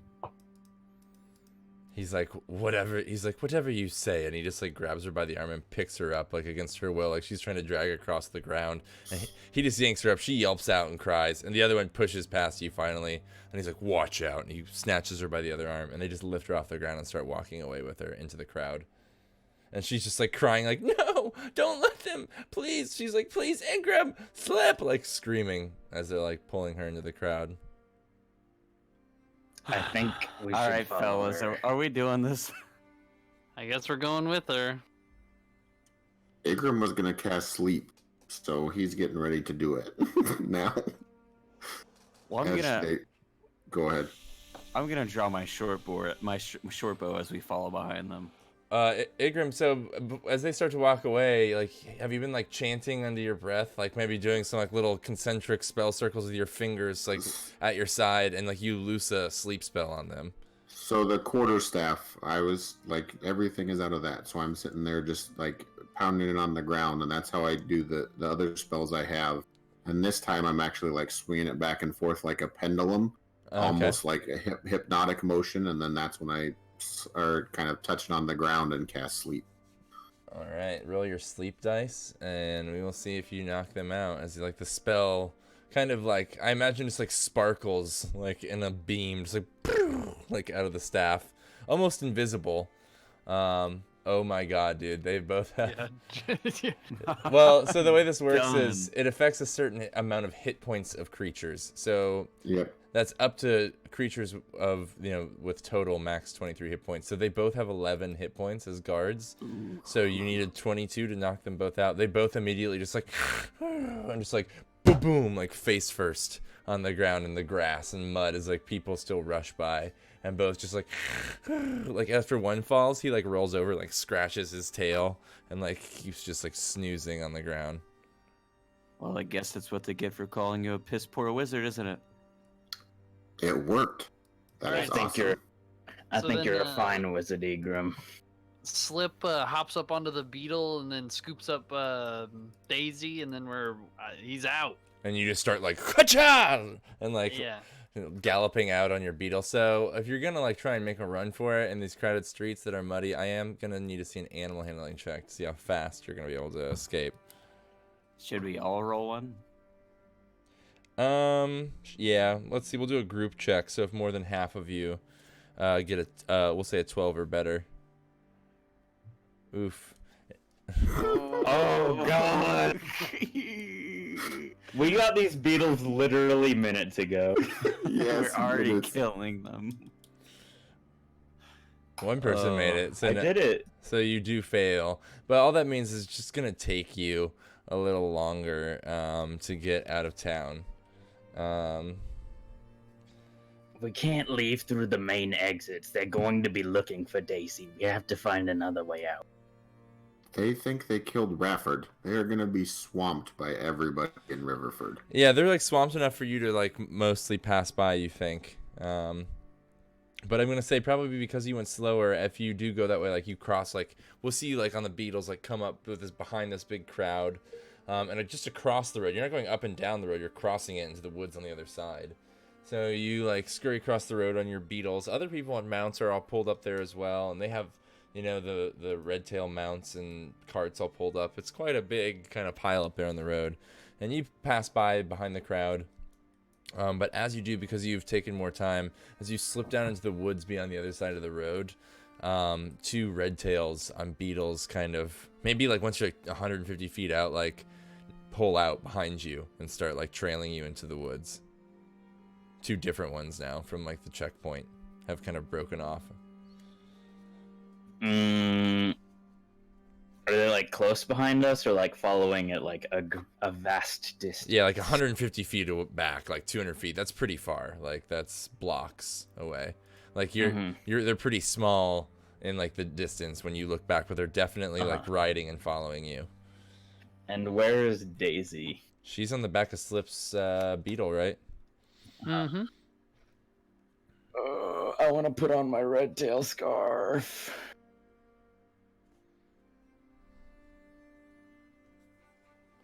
And I want to direct the others to keep going, and I'm gonna turn around to meet the guards. I'm gonna direct them to keep going a little bit and then hide somewhere in the bushes so they can still see. Are you gonna discuss? Are you gonna discuss this plan with them, or do you play out the scene? What do you say? So you're all kind of, you know, in a not a full sprint, but like a pretty good like trot or canter on your beetles, and like you know, Daisy's like turned backwards on the saddle now behind Slip, and she's watching him. She's like, they're getting closer. I have an idea. And then I pull on my red tail scarf. You three pull off into the bushes. Try and hide yourselves. I will interact with the guards and try and convince them that we don't have Daisy and that we're out searching the outskirts. That sounds like an awful plan, but okay. Well, if it's an awful plan, you have a short bow. Well, at least I'll get to use my short bow, so I guess you should go for it if that's the case. Are you expecting us to hide the beetles as well? I'm expecting you to make something up. We don't have a lot of time. They're getting closer. Just wing it. Yeah, just wing it. Slip, what do you say? So what are you proposing, that they stop and hide? I'm proposing that they crawl and just like scatter into the underbrush, hide, and I'm gonna talk to them, tell them the fake thing that's going on, and then if they don't believe me, then we knock their skulls. So let's just say that they are chasing us, and there's like a bend in the road coming up. Sure. Yeah, and so he tells us all this, and then as soon as we get around the bend and we're out of sight from them, we can hide ourselves in the beetles in the woods. Okay, as you come around the bend, like you each like kick your beetle into action and trot off into the underbrush on either side and try and cover yourselves. Are you gonna make a group stealth check, everyone except Spitz?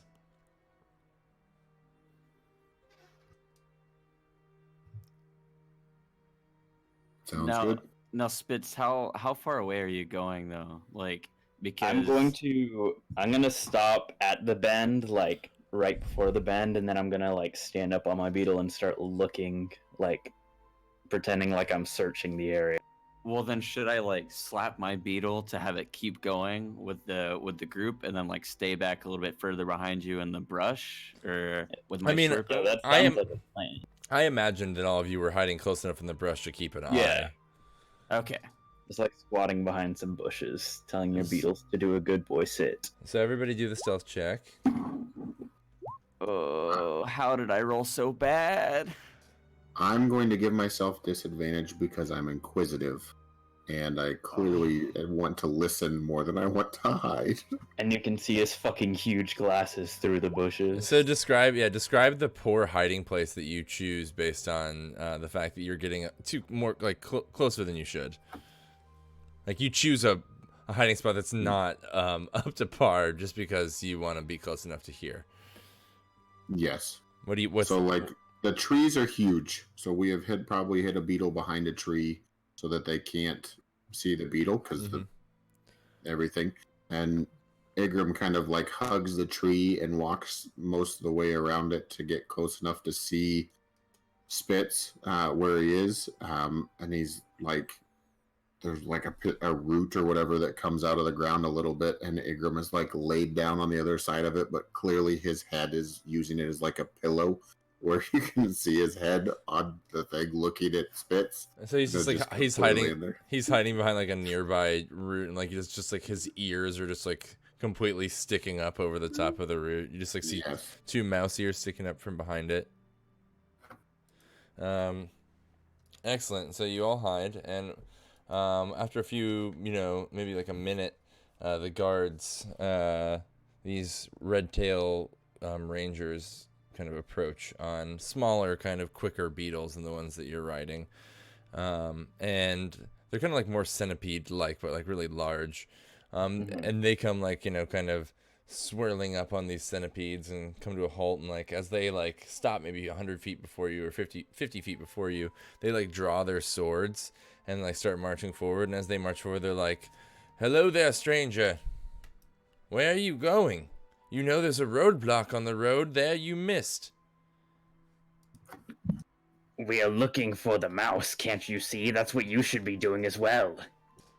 As like they get close enough to see your scarf, one of them's like, "Oh, roll a deception. I'll give you advantage with the scarf if you want." I'll take that advantage. I'll take that W. And their passive perception is 10. They're not like really looking in the bushes, I don't think, right now. So we'll see. You all are still good. And Spitz, roll A deception. hot 12. Come on. Escalators, no. That's what we call an eel, dude. No. Oh my god, you guys can't win today. One, dude, one. One. He's like, do you have your badge, old man? The like second one says. Your ranger badge? Don't recognize you, mate. I don't have my ranger badge. I just got back from my daughter's birthday, and now we got a blockade and a wanted criminal. I'm just trying to get back to the party. It's my badge is in my tree. The other one's like, yes, I'm sure you did just get back. He's like, either way, you're coming with us. And he starts walking towards you with his long sword in one hand. The other one, like, with his pike, kind of closes in with him. He's like, your friend too. The ear twitches. Oh, wait, he doesn't see any friends. Sorry, he doesn't say that. I think you two are to respect your elders. And, like, of course, he comes forward and he grabs your arm and starts pulling manacles off his belt. If you bring those manacles 1 more centimeter closer to my wrists, I will make sure that the 2 of you are sent back home in a pair of matching embroidered bags. Do you understand? As foam begins to spill from my mouth. I mean, you're already, like, have failed your deception, so the one's just like, yeah, old man. He's like, I'm sure in your heyday you were a great ranger. He's like, we're bringing you in, though. And he, like, ka-chink, like, slaps the manacle on as the other one has the spear, as the other one has the spear tip at your, like, ribs. I yell out into the trees. I yell, Plan C! And Can I rise up with my short bow then? Yeah. and so he rises up with a short bow, and Slip's also going to stand up with the sacred flame charged and ready to go. All right. I will jump up in the air and drop kick with my 2 remaining limbs, the guard who is trying to manacle me. Slip, you're gonna attack Red Tail Coalition? Spitz is going to attack Or the Spitz, coalition. Spitz, you're gonna attack Red Tail Coalition members? Because he's not trying to get jailed, first of all. Second of all, there's a lot going on. His trust in the coalition is beginning to be tested. Well, you're attacking them, I would say so. That seems against your belief. Well, that's good. That's a merit point right there, buddy. Well, you have to roleplay how, because it's against your belief, how is it affecting you? How is it making things more complicated? That's what the real point is for. Spitz has been troubled since he picked up Daisy and heard about the coalition doing this, and now he's even more troubled because Daisy might be a criminal and also lying to him. Absolutely. So right now he's sort of just his brain is turned off and he's got rabies. He's sort of just fighting. For sure. And I think you've been doing a good job so far. All I'm saying is, after the fight, he might reflect on the fact that he's now attacking. This is like a Jedi attacking the younglings, dude. God. Hell yeah, brother. So everyone can loose their kind of surprise attacks, but one of them does loose his spear attack at you, Spitz. I'd like to see him try. And is everyone aiming for the one with the spear? Or the one with the manacle? The one with the... I'm aiming for the... So does he still, like, have his hand on the manacle while Spitz is jumping up and kicking him? Yeah. Mm-hmm. He hasn't, like, it's only clamped onto one wrist so far. Okay. Oh, my God. Yes. He fucking crits you, dude. Oh my God. No, that's a 23. Please don't kill me. It's only 5. He hits you with 5 damage as he just, like, jabs the spear into your ribs, Spitz.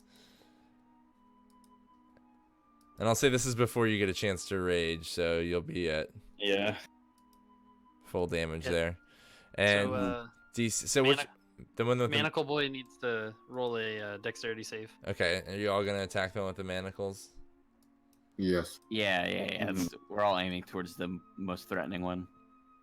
Oh, he fails his dexterity save and takes 3 damage from your sacred flame. And Use the roll of wisdom save. A wisdom save for Toll the Dead. So each of you describe as you like jump out from the brush and loose your spells. What does it look like one by one? Slip. What does it look like as you cast your sacred flame? Like, what's the magic look like of it? So I stand up with my holy acorn in my left hand, and in my right hand a small blue ball with like white licking flames comes off of it, and it shoots like a spurt of these white flames that are kind of like licking and dripping off on the ground, but not burning anything underneath of them. And it just hits him right in the chest. Nice. So he saves. Agrum jumps up and just slams his staff into the ground, and it just makes an ominous ring as it goes out. He says, "Unhand him." He seems surprised, but it doesn't seem to hurt him in any way. And with that, let's do a really quick initiative. Oh wait, no, we didn't get a bow. Did we get a bow shot? Oh yeah, it was a 12. Which is a miss. It unfortunately like clinks off of one of their like metal shoulder pauldrons. Yeah, and Spitz would like to, if he can, attempt an unarmed strike using his feet. Well, Do I one free hand? Do I? Yeah. Okay, then I will do a punch in the mouth. Wha-bam. Wait. Spitz. Oh yeah, you get your attack. Okay, go ahead. You're gonna unarmed strike instead of attack. I mean, I need 2 hands to use them all. Oh, okay. But I do have claws. Next, make sure you click your token and roll initiative that way. Click your token and use the initiative button at the top left. Oh wait, what? So click your token on the field here. Oh. And then click the button that says initiative at the top left of your. There we go. Yeah. 22. You did even better. So your unarmed attack was a 14. That's a miss, unfortunately. Just barely misses. Damn. Yep, they are quite armored.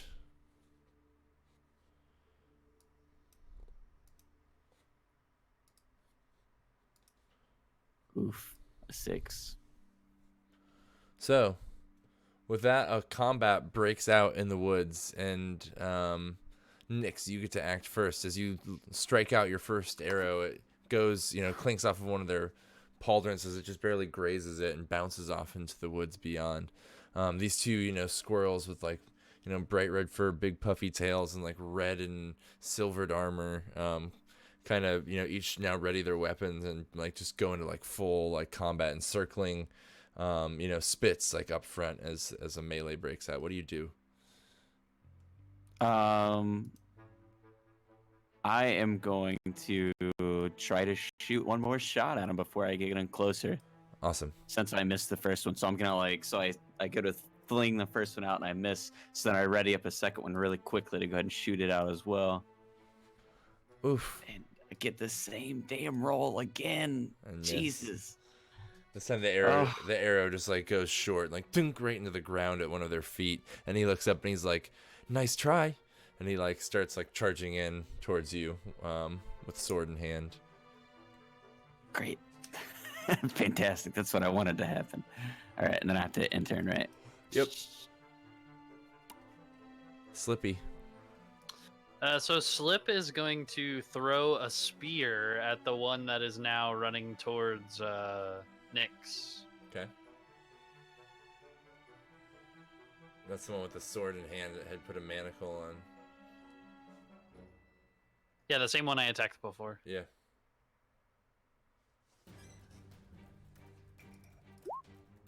Ooh. Ooh boy. So 24. Oh, that's definitely a hit. That's 100% a hit. Oh wait, 26 actually, plus 2 because it's plus 2. So roll the damage. How do I do that? You click on spear like right in the chat underneath the roll. Yeah, okay. 6. So 6 piercing. Nice. Yeah, you just like plunge the tip of your spear into one of their like sides, into his side as he like starts to rush forward, and he just like grabs at his side as like dark blood like spills out of his, you know, kind of red fur onto the end of your spear. He's not dead, but he is bloodied.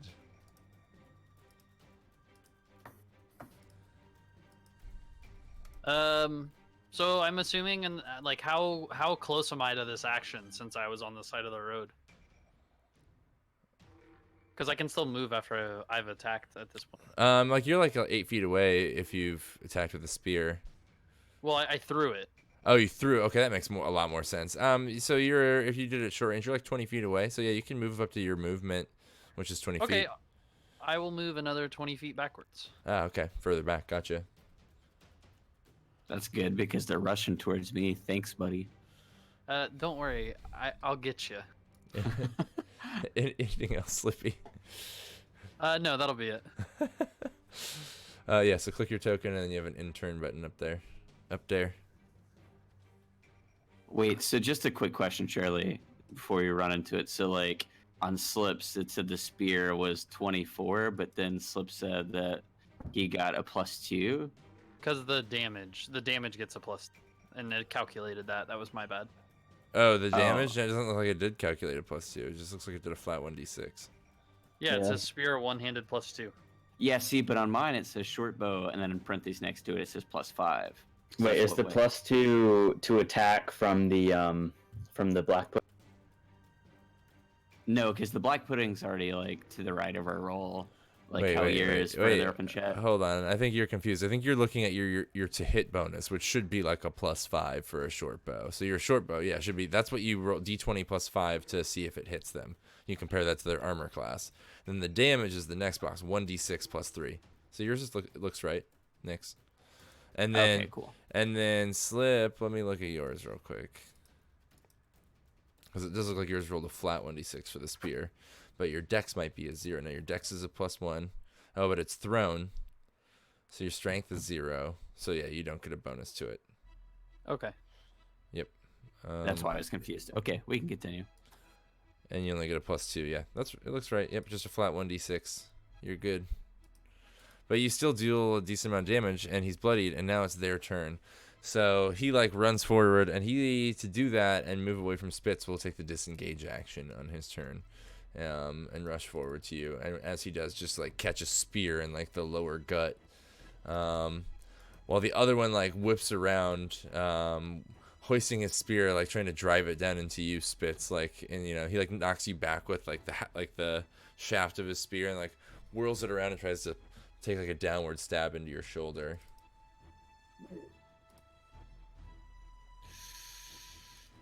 Looks like a miss. And it was actually supposed to be one-handed, but we'll use the roll because it's the same. So it's a miss. The other one, disengage. That's all he can do, I believe. Yes, it is. Spits. All right. So I still have a manacle on one of my hands, right? You have a manacle hanging off your wrist, yes. And these are like handcuff manacles, right? So there's like a chain that connects them, or they're like old style manacles connected by. They're very old-timey, but they're still made with chain link. So I want to attempt to grapple them by using the manacle chain to like choke them by the neck. Awesome. And I'm going to say into their ear, you know, I'm not the killing type, but you're going to wish you were dead after what I do to you. So you're gonna like whip your manacle around his neck and like grab it on the other side. It's like, and I'm gonna rage and attempt to grapple him. Okay, so now we really see you acting against your belief. Your rage is fully set in, and you're just like on a killing spree at this point. It's my belief in my trait fighting one another. Yeah, totally. That's the whole point. That's awesome. That's what you want. So go ahead and make the roll with rage, right? Yeah. That's terrifying. Oh my god. So that's a grapple. Is that just an athletic? It is in this case athletics, but because you're raging, you have advantage on strength checks and skills. All right, so that's a 23. Oh yeah, he rolled a 4, so you just like grasp onto this like spearman, red tail, and he like shouts out as you like get a good grip on him. What do you do with him as you like start tightening? Or like I guess you're trying to choke him, or? I'm just like grabbing him by the neck, like slowly beginning to choke, and like flipping him to orient him and face him towards Nyx, so Nyx can get a good short bow straight into his butt. All right, so he still has one of the like 2 or 3 fingers of one of his little clawed paws, like with the white palms and red backs, just like 2 or 3 little fingers up through like the garrote that is the chain of your manacles at this point, and like barely preventing himself from choking. But you do have him grappled. Anything else? And yeah, that will. I was gonna say you also do like whip him around to face towards Nyx, because you can move him on your turn too. So yes. Anyway, anything else? No, Igrim's turn. Foam drips from my mouth. Excellent, Igrim. The squirrel that is charging at Nyx with sword drawn. Igrim failed the first time, but then instead of hitting the bottom, slams the top of its staff into the root that he was hiding behind, and cast Toll the Dead again. Okay. Wisdom saving throw, and he was wounded, so he would take 9 if he fails. DC 13. Saves. Dang, okay. Sorry, I'm rolling good. I'm rolling hot. Okay. No, you're good. Anything else, Igrim? Okay. Nope. You need to get higher levels so you have spell slots you can burn. Nyx. All right, baby. So I don't really want to jack up this opportunity here. Which one's closer to me right now, Charlie? The one that's running with a short sword that's bloodied, or the one that that one Spitz is holding? So the first one's closer. Yeah. All right. Well, then I'm gonna do a short bow to the one that is being held by. God, it's probably such a bad idea, but I really don't want to waste that opportunity. I'm gonna go for a short bow to the one that is being held by Spitz. Okay. I mean, you have pretty good chances. We'll do Savage World style. Only if you critical fail will you actually have a chance of hitting him. Oh, well, let's fucking hope. What did I roll? Ooh, pretty good. And actually, because he's grappled, you have advantage on him. Oh shit, so it's the right number then, right? So I rolled a 24. That's a hit. So go ahead and roll that bow as your arrow just like thuds like right into his chest, and it like hits him in like the upper pec, just like thud, and he like lets out a scream like as like blood like sprays out of his armor, like dampening his red fur, all down his chest. Hell yeah. And then I can also move as well, right? I can move up to 20 feet right now. Yeah, but if you do, he will technically get a free. Oh no, you're not next to anyone. Yeah, you can move anywhere you want. Ooh boy. Shit. How close is the guard with the sword? I was assuming you were about 20, 30 feet away as well, just like everyone else was. Well, then I'm going to... You know what? Actually, I'm going to stay where I'm at. Okay. I'll just end my turn there. All right, no worries. Slip. Okay, so I am going to use Guiding Bolt. Oh yeah. And it's going to be non-lethal. So hold on, I will say, he is bloodied. Yeah, I said non-lethal. I know, but bloody doesn't he's pretty bad. Not only that, he's pretty badly injured. Guiding bolt does like a lot of damage, and it's a spell slot. Yeah, are they both bloodied? They're both badly hurt at this point. You could probably, you're not worthless in melee combat, or maybe a cantrip instead. Just a suggestion, because I'm just letting you know the extent of which they're bloody. They look hurt, both of them. Okay, well, what if I move in closer and then use my tongue lash to grapple one of them? Sure. The other one, that's like bloody with the sword running, he's been plugged by the spear, and now he's probably please pick that one. He's probably turned his attention. Who attacked him with the spear as he ran forward? It was Spitz, right? I threw the spear at Oh, him. you did, yeah. So he's probably coming for you now, Slip. Okay. Yeah, I'm gonna tongue lash him. All right, so roll for your tongue lash, and Make improvised attack using dexterity. To oh, lash out with... you can't. It's got to be a creature that's a size smaller than you. Oh. Otherwise, it's too heavy for your tongue, which makes sense. You probably can't drag a full-size human or someone your same size with your tongue. But like anything size smaller, like a mouse, you could do. Okay. Well, I'll just give him the old Sacred Flame. All right. DC 11. Okay.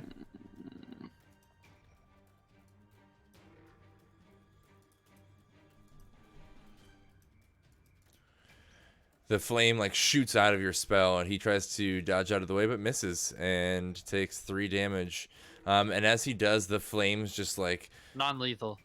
Okay, the flames just surround him, and he starts screaming, patting at his face, slapping at his chest, and falls to the ground rolling. And after a few moments, the magical flames dissipate, this golden color fire, and he is just left smoking on the ground. He is unconscious from the burns, but taken out. And that's it. I will...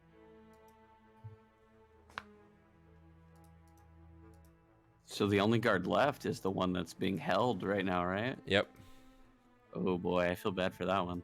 And he, rather than trying to break out of the guard, is going to try and flip you over, hip toss you with the hand that he has under the chain onto the ground in front of him. He's going to try and grapple you back, Spitz.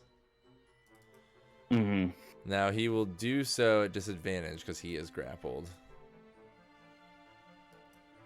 But he's going to try anyway because he's a dum-dum. He tries to hoist you over his... Oh no. What's this gonna be? Contested athletics? Yeah, roll on athletics. He rolled a 5. You rolled an 18. So yeah, he tries to pull you, and you just your feet come an inch off the ground, and you just come right back down to the ground behind him, and just tighten in your grip on the chain as he another one of his fingers slips out. And that's all he can really do. Spitz, it's your turn. You have him choked out. So now you can try and deal damage to him with the chain as an improvised weapon to try and choke him out. God, pile drive that fucker. So I'm gonna try and With the choke. DDT. Of course, non-lethally choke him with the chain. And as I'm choking him, I say, it's gonna be a lot easier if you just decide to surrender. He just tries to say something, but he can't. His face is just turning purple and red. Tap once for yes, tap twice for I want to become unconscious. He taps on your leg. How many times? Just once. Just gasping. Okay, so I'll finish my not dealing damage, but tightening it around him, and then I'll let go and kick him onto the ground. He like stumbles forward face first into the grass and dirt and leaves, and like scrambles, gasping at his like grabbing at his throat, gasping for air. I have a lot of questions, and I hope for both of your sakes, and I look at the guard as well as Daisy, that I receive answers soon. I've seen him like this before, and usually you're gonna want to cooperate with him. He just like turns and looks at you, like desperate eyes on the ground, like still trying to gasping for breath. Can't answer yet. He just like looks terrified up at you from the ground.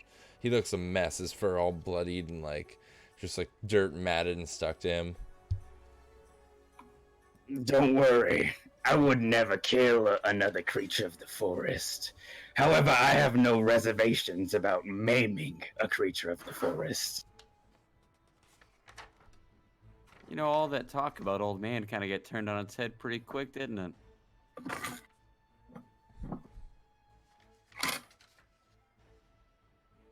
I mean, again, he doesn't say anything. He's just submitting. He's just like lays there and like gives up. So Slip's gonna slip out those old weasel ropes. You know, those ropes I use to tie up those weasels. Oh, we have manacles right now. We can manacle him. Take their keys and manacle them. Yeah, so we like handcuff them together with their hands behind their back, but the handcuffs like through each other. Nice. Yeah, they each have a pair of handcuffs on their belt. Yeah. And no, we handcuff them so they're like their arms are around a tree. Mm-hmm. Okay, so it's a little sapling. Yeah. I thought we were going to handcuff them front to front with their arms interlocking around each other's back. Like hugging. Yes. They're best friends. I love it. Let's do that. Yeah. Ingram, once they get handcuffed, looks at Nix and Spitz and says, I apologize for leaving in town. I wanted to see if Daisy would recognize the Rangers, and it had turned I may have caused a problem. And like with that, she like gets down from like her beetle after all of this has happened and like walks out of the brush and walks over and slaps you across the face, Ingram. And she's like squeaks out like, next time you do that, you tell me. Never again. And she slaps you again.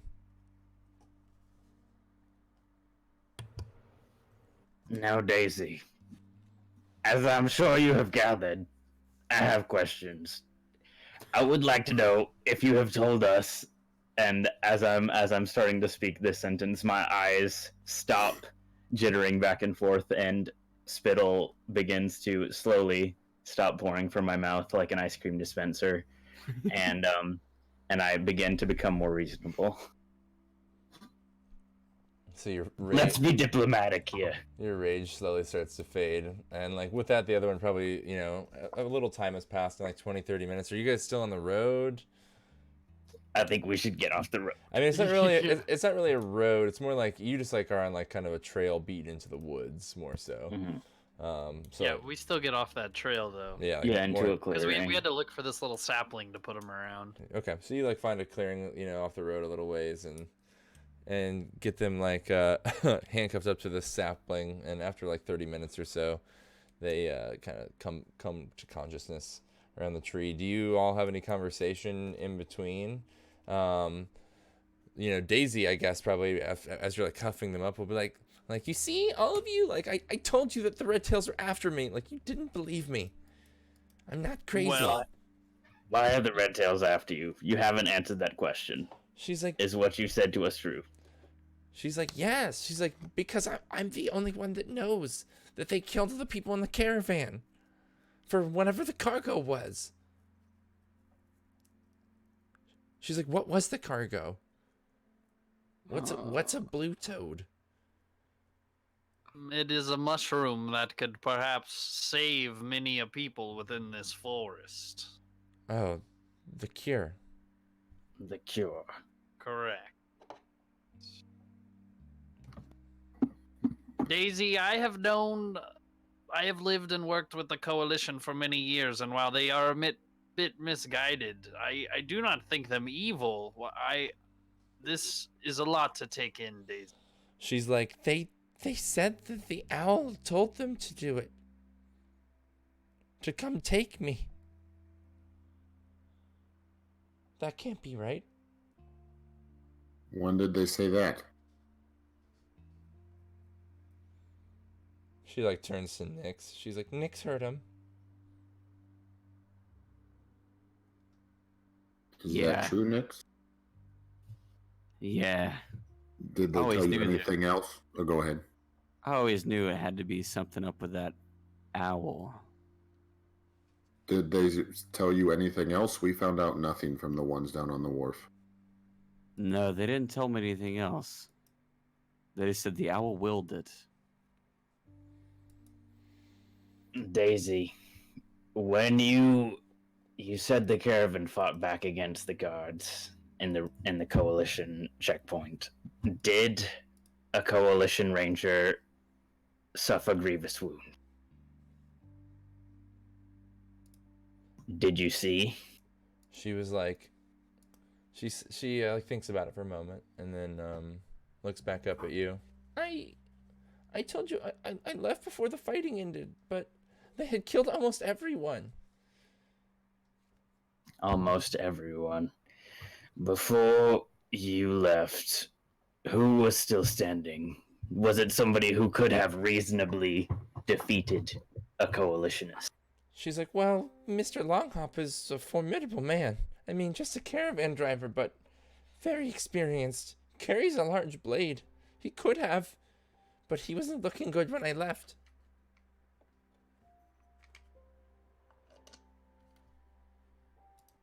And are you sure that he died? She, again, tells you she doesn't know. She just, like, shakes her head. She left before his battle finished out with the remaining. Do you know where he would have gone? She's like, I don't know. The Red Tails are after him like me. There's nowhere we can go. That's not true. You can go to the cage. She, like, turns at you with an angry face, and she's like, I'm done with you, Igrim.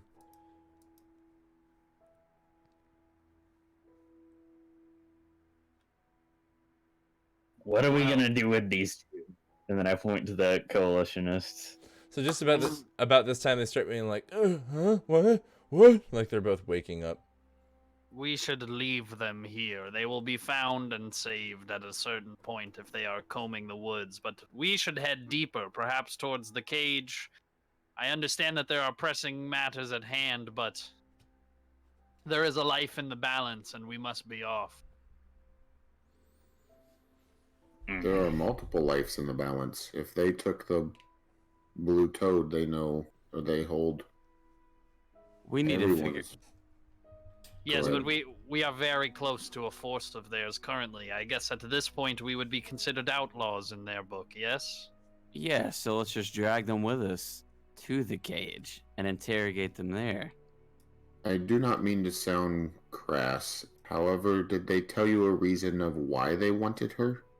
Just for the murder? That was it, just for the murder. She squeaks. She squeaks out. She's like, for questioning, they said. For questioning, yes. For questioning about the murder. Did they describe the murder to you in any way? I don't remember them doing. I don't think they were convinced that Daisy was the one who killed the coalitionist, but I do believe they know that she was involved.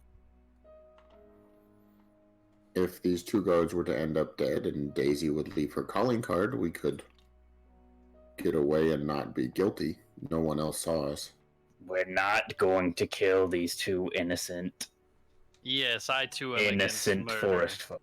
Daisy like turns like disgusted at you, Igrim, and starts walking out into the forest. Just like turns and starts literally just walking out in the forest and leaves. Daisy, don't walk too far away. I need to keep my eyes on you. You're a wanted woman, and I need all the facts. I do not think we should kill them. I am just saying it could be the safest options for her and us. It's just a thought. To frame her for murder? Well, no, to Not frame us for murder. Yeah, I mean that's what you're suggesting, though. Well, she's already wanted. She's already wanted for murder. So She's wanted for accomplice of murder. So Well, after this, she's gonna be wanted for a lot more. We're all going to be wanted for a lot. And that's why I am saying it is a thought. I do not agree with it. It is just all options that need to be on the table. Well, you thought it up. I'm not doing it. So let's move to the cage. Oh wait, interrogate them at the cage. Whose idea was that again? That was mine. I agree. I like that one better. That way, they can't twist any stories when they find them in the road, and we can still get the information that we need. So we are going to take coalition members hostage. Well, we've already kicked their asses. What else are we gonna do with them? They're not hostages. They are guest party members. One of them, Exactly. one of the squirrels, kind of foggy and still in his armor, you know, handcuffed to the other one, is like, "Huh? Let me go! Let me go!" and just like starts screaming. Please be quiet. We will let you go soon. I have some questions for I both crack of him you. over the head with my hammer to knock him back out. He just like I believe that was a little bit excessive. he just like cool, like falls like drooling, chin to his chest. I think his nose may be broken, but a broken nose never killed anybody. You say that, but it probably has.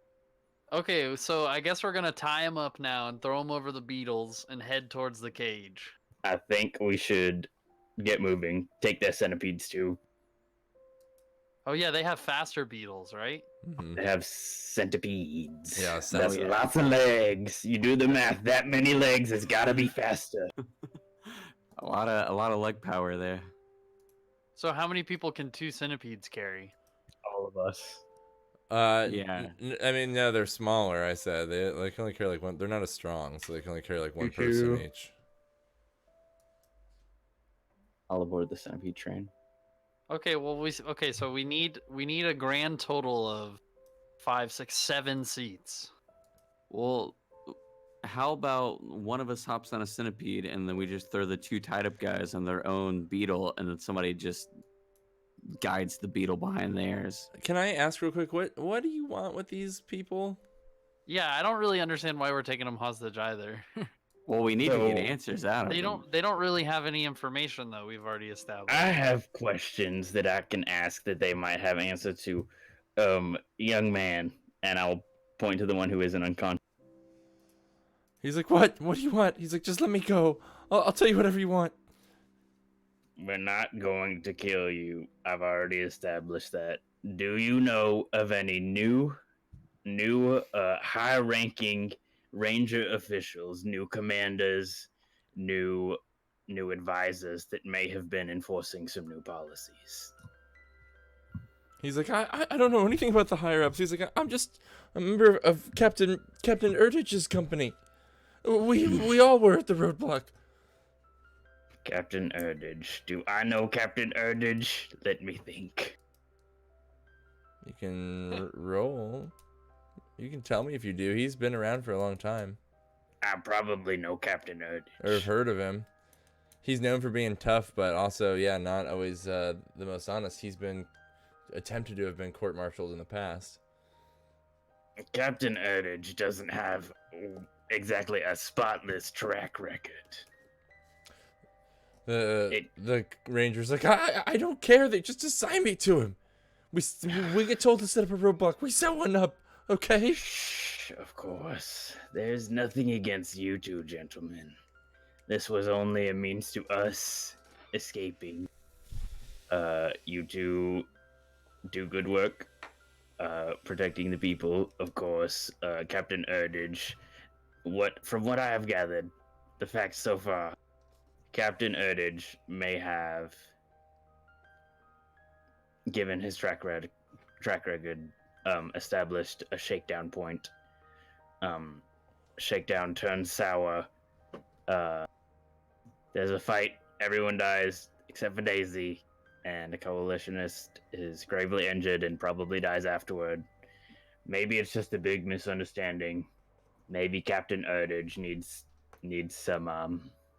Maybe he needs to be discharged.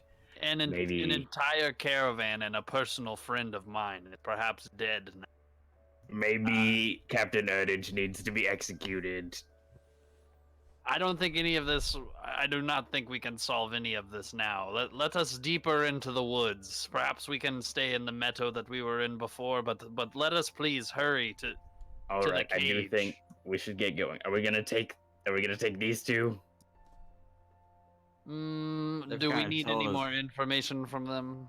They've kind of think- told us everything at this point. Yeah, they're kind of clueless. So Slip cracks the other one over the head with his hammer too to knock him out. That's what I call hammer diplomacy. And then I'm gonna cast Healing Word on both of them. All right. And both of the guards. Yeah. Okay, so burn the spell slots.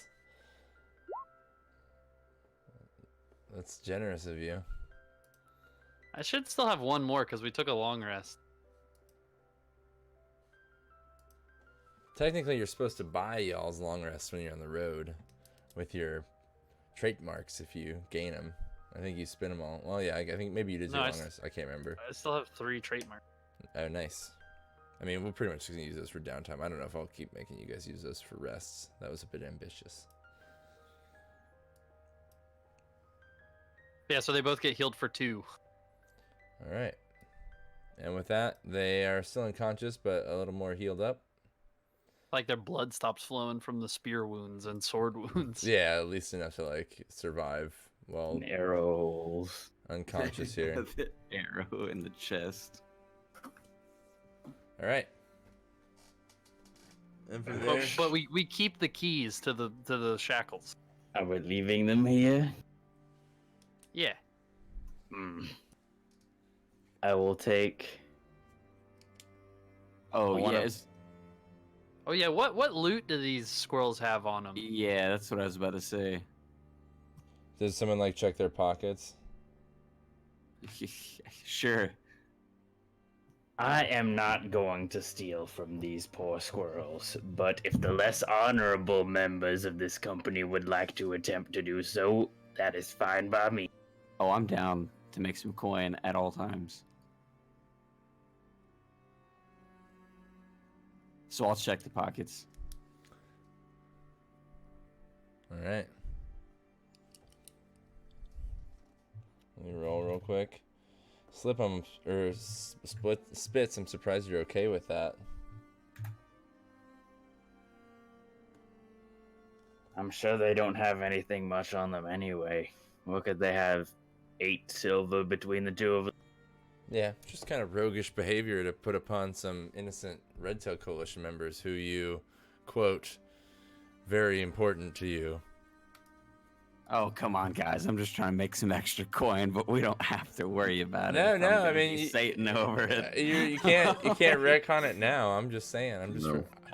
Are you truly this desperate for money, Nix? I can lend you some gold It's pieces. too late. If You you truly already are this dirt broke. condoned it. We can't retcon it now. But my job is here as a DM is to just make you feel bad about your beliefs when you play So against them. Igrim, yeah. So as Nix is doing that, Igrim walks up to Spitz and says, "I apologize for recommending killing your brethren. However, if we do leave them tied to the tree with mittens in the area, it could be their death anyway. If we leave them tied up, it's on us no matter what." Jesus, man. At least I'm just trying to take a few dollars, not their lives. How far are we from the edge of town? You're not far. Like someone will find them if they yell long enough. I don't think Mittens would dare come this close, and I think help should be on the way soon anyway. Okay. I think we should at least leave them a bowl of water close to each of their mouths that they can lean down and sip into. Poke some air holes in their box. Yeah, poke some air holes in the box, put a couple of blades of grass in there. Put a note on the box that says they do well with other pets. Okay, can we leave now? All right, let's get moving. I'm rolling loot. Hold on. I know, I'm still in shit. Give us a second. So 20 My copper. roguish behavior. 20 copper pieces. They've got 3 PP. One of them has a horrifying mutation. We'll just run it before.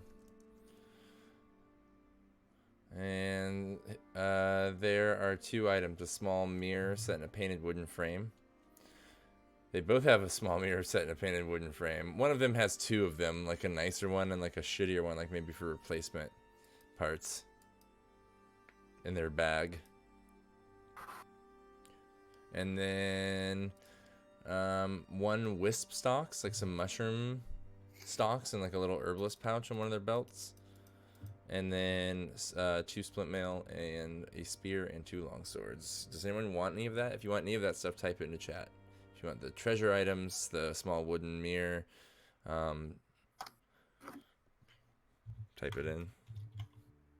Oh my god, I tried so hard to type gemstones in chat and butchered it. Everybody gets 5 gold piece and 1 platinum piece.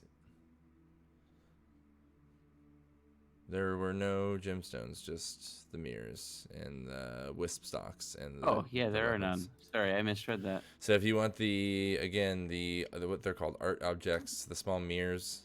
If you want a small mirror, type into chat now. If you want the wisp stock, the alchemical ingredient, type into chat now. If you want anything else. Okay, Igram takes the wisp stock out of his component pouch. Now that we're straight robbing these guys. Yeah, welcome to Skyrim. It's like they're bandits. Was this guy carrying like 40 cheeses? Yeah. 90 pounds worth of pillows. No one's gonna take the mirrors, huh? I mean, I might as well. I'm this far into it. I'm not taking anything. I'm not taking any of this. This is all blood money. So list both small mirrors. Blood on the sand. So list both small mirrors exactly as you see them with the gold piece denomination in the parentheses afterward. Like list small mirror in painted frame 8 gold pieces, and then list on a separate line of your inventory small wooden mirror or small mirror in painted frame 17 gold pieces.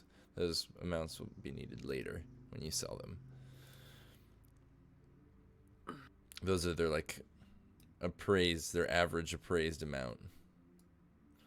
Okay, so I'm gonna get one of my spears back too, the one that I threw at the dude.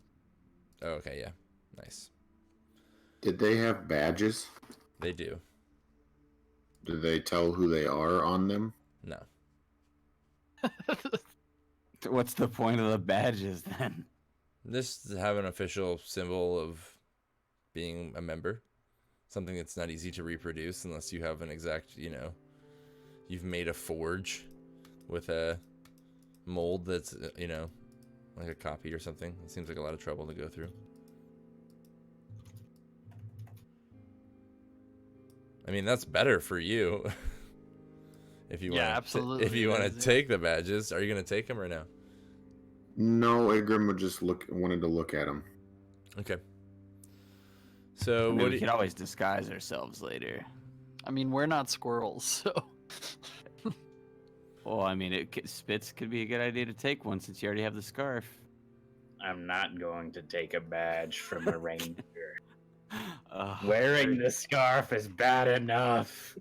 Very honorable of you. All right, guys, let's move on. So, what do you do next? We're going to the cage. You just gonna leave him here? Yeah. Excellent. So you mount your beetles and head off west back into the Southwood, back towards where you know the cage to be, with Daisy in tow, though she is less than thrilled being with you now at this point, mostly due to Igram's bedside manner, which is very poor. So you head west into the forest for about a day. And at this point, you've been held up so much that even if you trot, you're not going to make it there by nightfall. That was, I believe, the cave. The cage is up here by Mandor, the X. So I guess we're gonna Find a spot to camp. All right. Like ride as long as we can and get as close as we can, and then find a spot to camp. Excellent. So you find camp just what you believe to be about an hour before arriving to the cage. And yeah, so who's going to try to camouflage camp? There's different camp positions, but camouflage means pick the campsite, essentially. Something hidden and nice. Who's going to roll to see if they can find a useful campsite here? Now, Igram, That sounds like a Spitz roll. Igram does have increased knowledge of the Southwood. Oh, Spitz, you're from you spent time in the Southwood too, right? I've spent time all over. Did you not have a specific backstory linked to the Southwood? Yeah, he helped me in the Southwood. I did help. Okay, so I did help Egram. I'll give you an advantage. Survival. All right. All right. Let me sniff out. And then I will drop down to the ground and sniff out the dirt and find the most quiet dirt. The most quiet dirt. I did not find very everything is gravel. It's only gravel.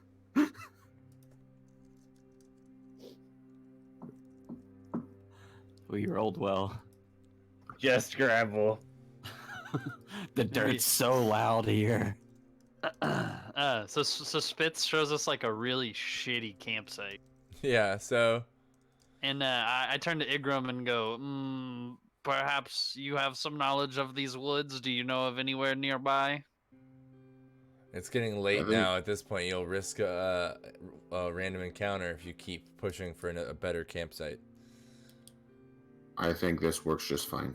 So Alright. describe the poor, exposed to the elements, not comfortable to sleep in campsite. So if you remember, the way I like to do this is you do one of two things. You either describe this like beautiful, mystical, magical place with ancient, leftovers of magical, ancient things and so forth, or something really beautiful and dreamy. But in this case, do the opposite. But still in the context of this world. What do you find? What's the crappy campsite that you find? We're literally laying on jagged rocks. I have found us. Let's see. I found us a nice patch of good soft gravel next to a puddle of stagnant water that has been laying here for probably months. Not very much vegetation, probably a little bit of pond scum growing in the puddle. Very poor wind shear protection. It is very cold. All right. This is the spot. This is where we shall make camp. Nobody will come looking for us here. It's the mind game. So you're all too tired to keep searching, and you know that if you do, you'll have to go further into the dark forest. So I guess you decide to make camp in this terrible spot anyway? I'm not happy about it, but yeah. All right. Well, none of us are very happy today. I don't think so. I think today's been a little bit of a fuck up on all of our behalves. I think we are criminals now, friends. I think criminal would be the word that I would use as well, yes. I shouldn't say we're criminals. We're just on the other side of the law, you know? Criminals Yeah, has a bad ring the to it. criminal side. That means criminals.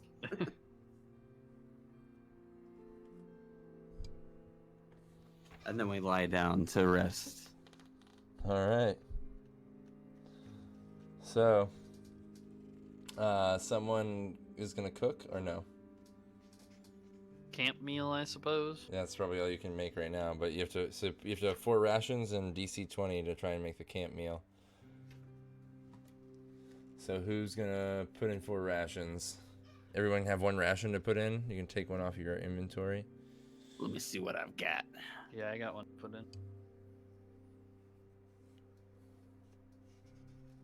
Yeah, I've got one to put in. I do have 1 ration There. to put in. I've updated my sheet. I put 1 in. Okay. And who is going to roll that cooking roll? So Spitz already has been camouflaging camp and setting up, starting the fire as you all bed down, or failing at setting a fire, really, due to the windy conditions of the campsite he chose. I'll Who do it. has What the? what Go ahead. role is it? What role do I make? To cook, it's usually so without the cooking proficiency, it's just a flat intelligence or wisdom. It's your choice.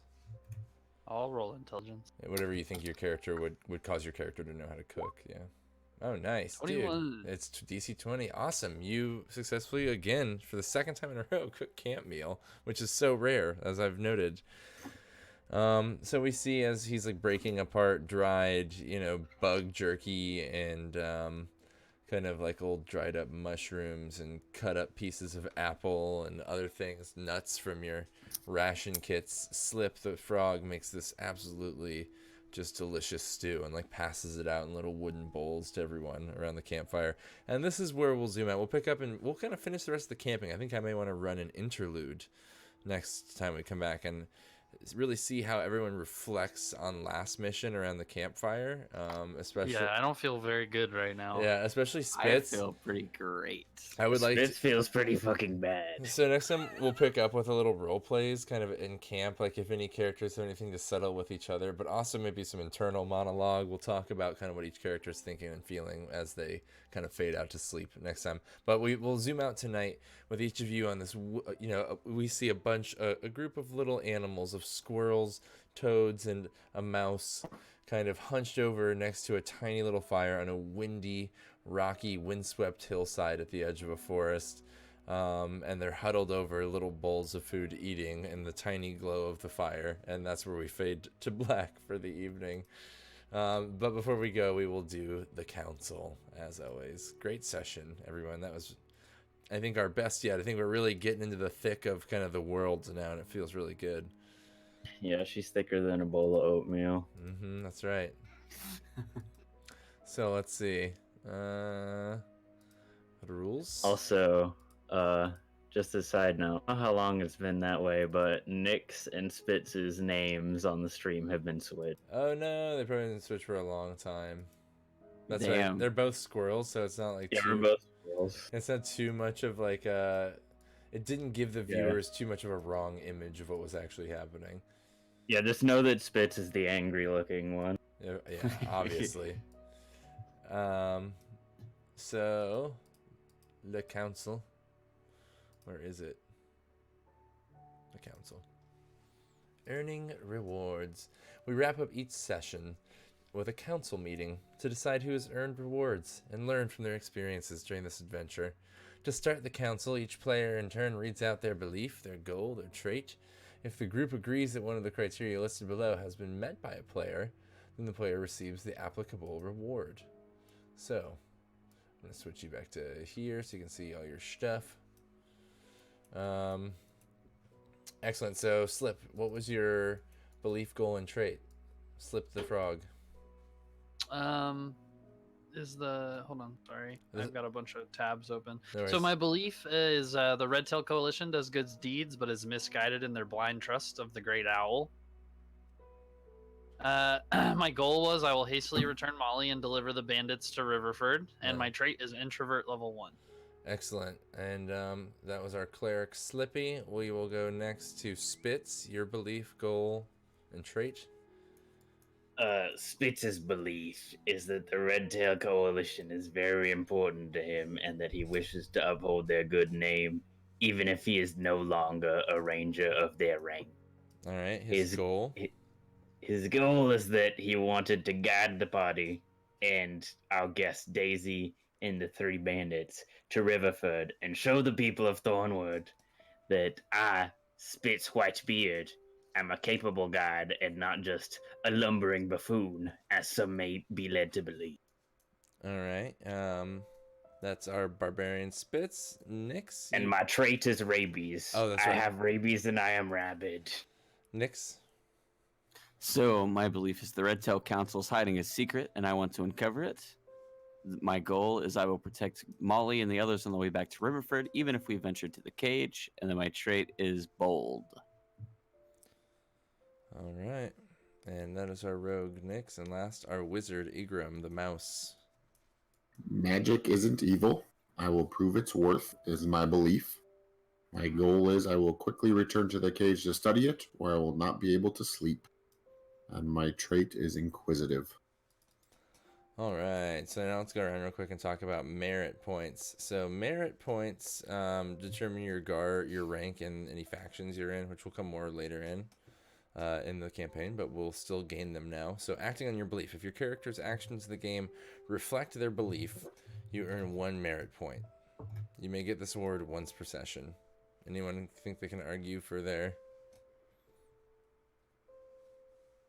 I made the guard sleep. It wasn't evil. For belief, I think Slip. I think all of Slip's actions were pretty. Yeah, the Red Tail Coalition is good, but they put too much trust in the Great Owl. I feel like that was a lot happened that was relevant to that. Given Yeah, I did would a say lot that, of yeah. I did a lot of questioning, and like I kind of came out of my shell a little bit as an introvert because I saw something wrong in the world and did a lot of questioning, open questioning of what was going on. Yeah, okay, sure. And also, I refused to steal from them, and I didn't want to kill the guards. That's true. Goody two shoes. Igram, I feel like yours is... I mean, sleep is just using magic. They were kind of calling it evil, and I didn't really see much defense of it. I mean, Okay. a little bit. No, I think at first you're like, you kind of were good-natured, like, well, I'm just, training to become a wizard. Like, even though they were kind of prodding at first. But I want to see it more. Like, I feel like you would defend it almost. But I'll give you 1 merit. Anyone else? No? All right. Spitz has a lot of conflicting feelings about his belief right now. Yeah, definitely. So working towards your goal. If your character's actions work towards your goal but did not accomplish it, you earn 1 merit point. I think you all accomplished. I would say that I think we all did. You all accomplished your goal, though, right? No, I was about to say Igram didn't. Yeah. Okay, it's only did. it's only if you didn't accomplish your goal. So if you didn't accomplish your goal but you did work towards your goal, which would definitely be Igram because yours was return to the cage. Igram, you get 1 more merit point. Okay.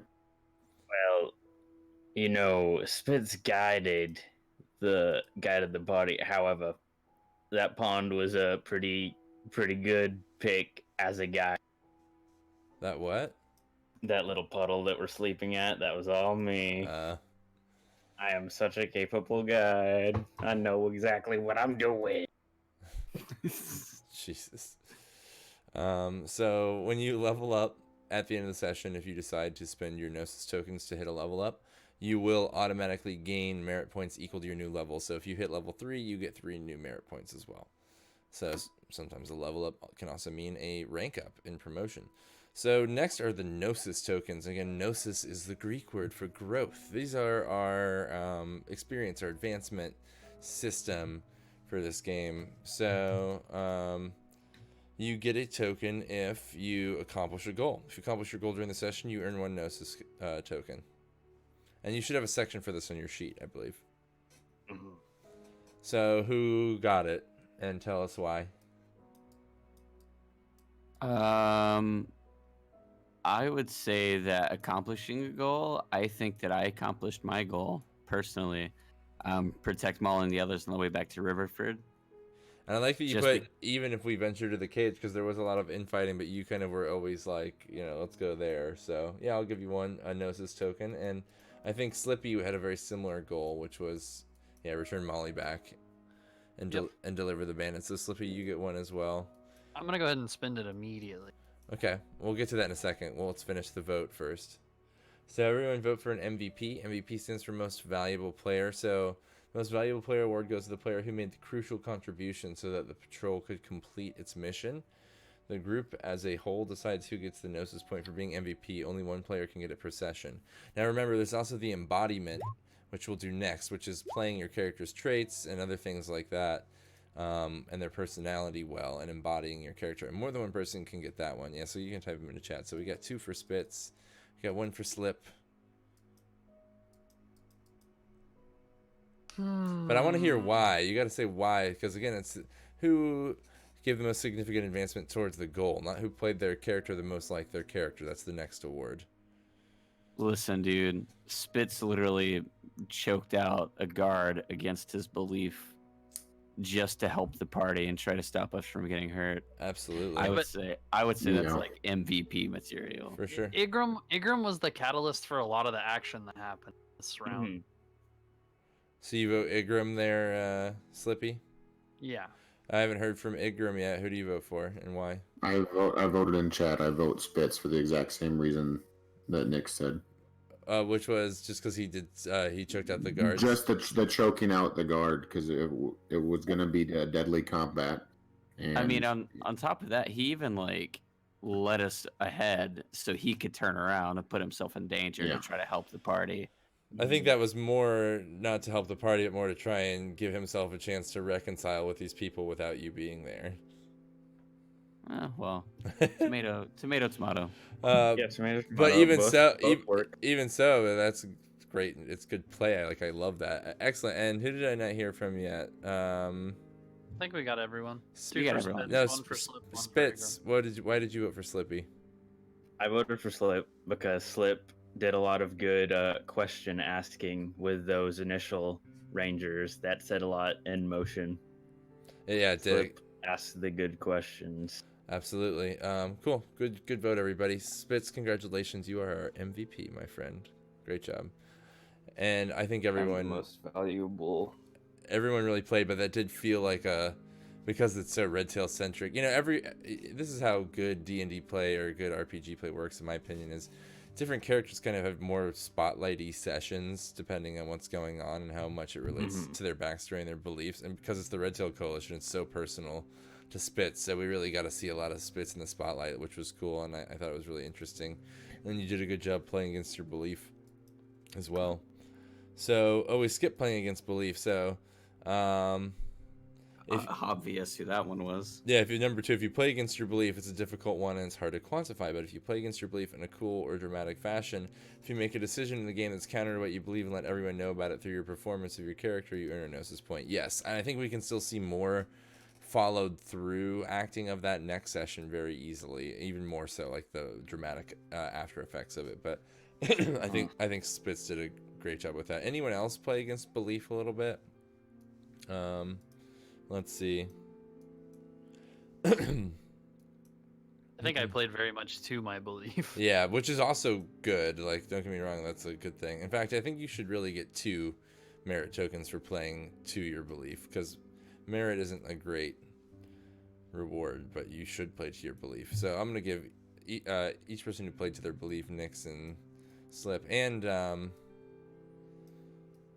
I'll only take one. Igram, yeah, we'll give you 1, but the other 2 will give 2. And next time, I'll have that programmed in, so it says 2 there. And the last one is the Embodiment Award. The reward is for player who best embodies his or her character's conditions and traits during the game. They were convincingly hungry, angry, tired, etc. It's also for the player who used their trait in a compelling manner, both for or against themselves and the party. The group decides who is worthy of this award. It can be awarded to more than one player, but it can't be rewarded to everyone.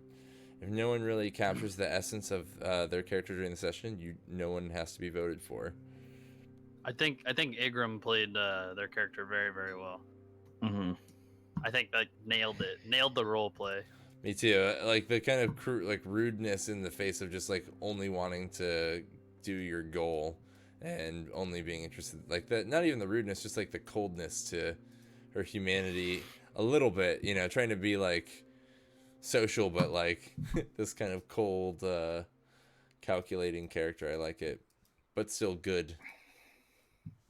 So I think Igram for sure. Anyone else think anyone else think they could vote for another character that was worth the Embodiment Award this time? I think I would say Slip. Yeah. I think Slip too. I want to see even more about like the priest side of Slip, which I really like when people regard him as a priest, and like you threw your weight around as a priest, which was cool. Like really used it well. It felt that whole first roleplay felt really like a movie, like some shit out of a Lord of the Rings movie or something. I mean, the whole thing with embodiment, though, like that's what makes it hard for me to like vote for anyone, is because I feel like because an embodiment, like it talks about playing towards your trait, Mm-hmm. and it's like I feel like everyone played towards their traits very heavily. I do too, yeah. But also, Slip, you made a very open mention too of kind of your awkwardness to approach Daisy with your introvertedness, which I also like. So yeah, I'll give you that. This time we'll go with those two for this session. So you each get another Gnosis token. Good job. Spend it again immediately. Okay. How many experience to level up? To level 2, it's 300. Are you? I am level 2. You are level 2, so you have to get to 900. So you're No. This will be my level up. Okay, so the tokens are, what is it, 100 times your level, so 100 each right now. And then I'm going to give everyone also a Gnosis token for finishing the quest with Molly. That's good. When I got the counter my belief, was that merit or Gnosis? Or was that... Counter your belief is a Gnosis token. Okay. Playing your belief is 2 merits if you do it like a lot, or 1 if you do it some. How many merits is it to rank up? I haven't written it out yet, but I think it'll be about like 10 to get to rank 2, and then like maybe 30 to get to 3. We'll see. I gotta write out the chart. You guys haven't even. You gotta come back on your first mission to even be inducted into the official reinstated mouse guard. Your characters don't even know about that yet. So I have 3 Gnosis tokens. Or Leaf Guard, as it's called. So I'm assuming that's 300 EXP, and not I use one of them, get to level 2, and then get 400 EXP. No, it specifically says if you level up, you have to stop spending them. Okay. Until next. Do I have to session. stop spending them and save them? Yeah, they're savable. Okay. Yeah. So you can use them till you level up, and then you can't use any more until next session after the council, or on a long night session. Mm-hmm. So anybody else gonna spend Gnosis tokens now? I will spend 1 to level up. You only need 300 XP to get to level 2. So if they're 100 XP each at level 1. Nix, are you gonna spend any? Yeah, I have 4 Gnosis so far because I haven't spent any yet, so I'll spend 3 to level up. Excellent. So everybody hits level 2. Does everybody have we have we're supposed to have about 15 minutes left, right? How long did we start at 10? Oh no, we went a little late, didn't we? Oh, well. Yeah, we started at 11. Thanks for a little after 11, or my time zone, I mean. Thanks for going late, everyone, with me. Mm-hmm. You can level your character using the Character Mancer. If you go to your character sheet, and at the top you change it to 2, I think it should ask you to level up. Yep. Well, when I change it to 2, it doesn't. It just... change your EXP to 300. Oh, There's it. Oh. Yeah, there's also a button next to your EXP that says level up via Character Mancer. Once you type in 300, it should say that, yeah. Reckless attack and danger sense. There you Great go. Intelligence. Now yours There is there we go. next, yeah. So everyone pick some options, and then we'll go through real quick and talk about what everybody gained as they level up.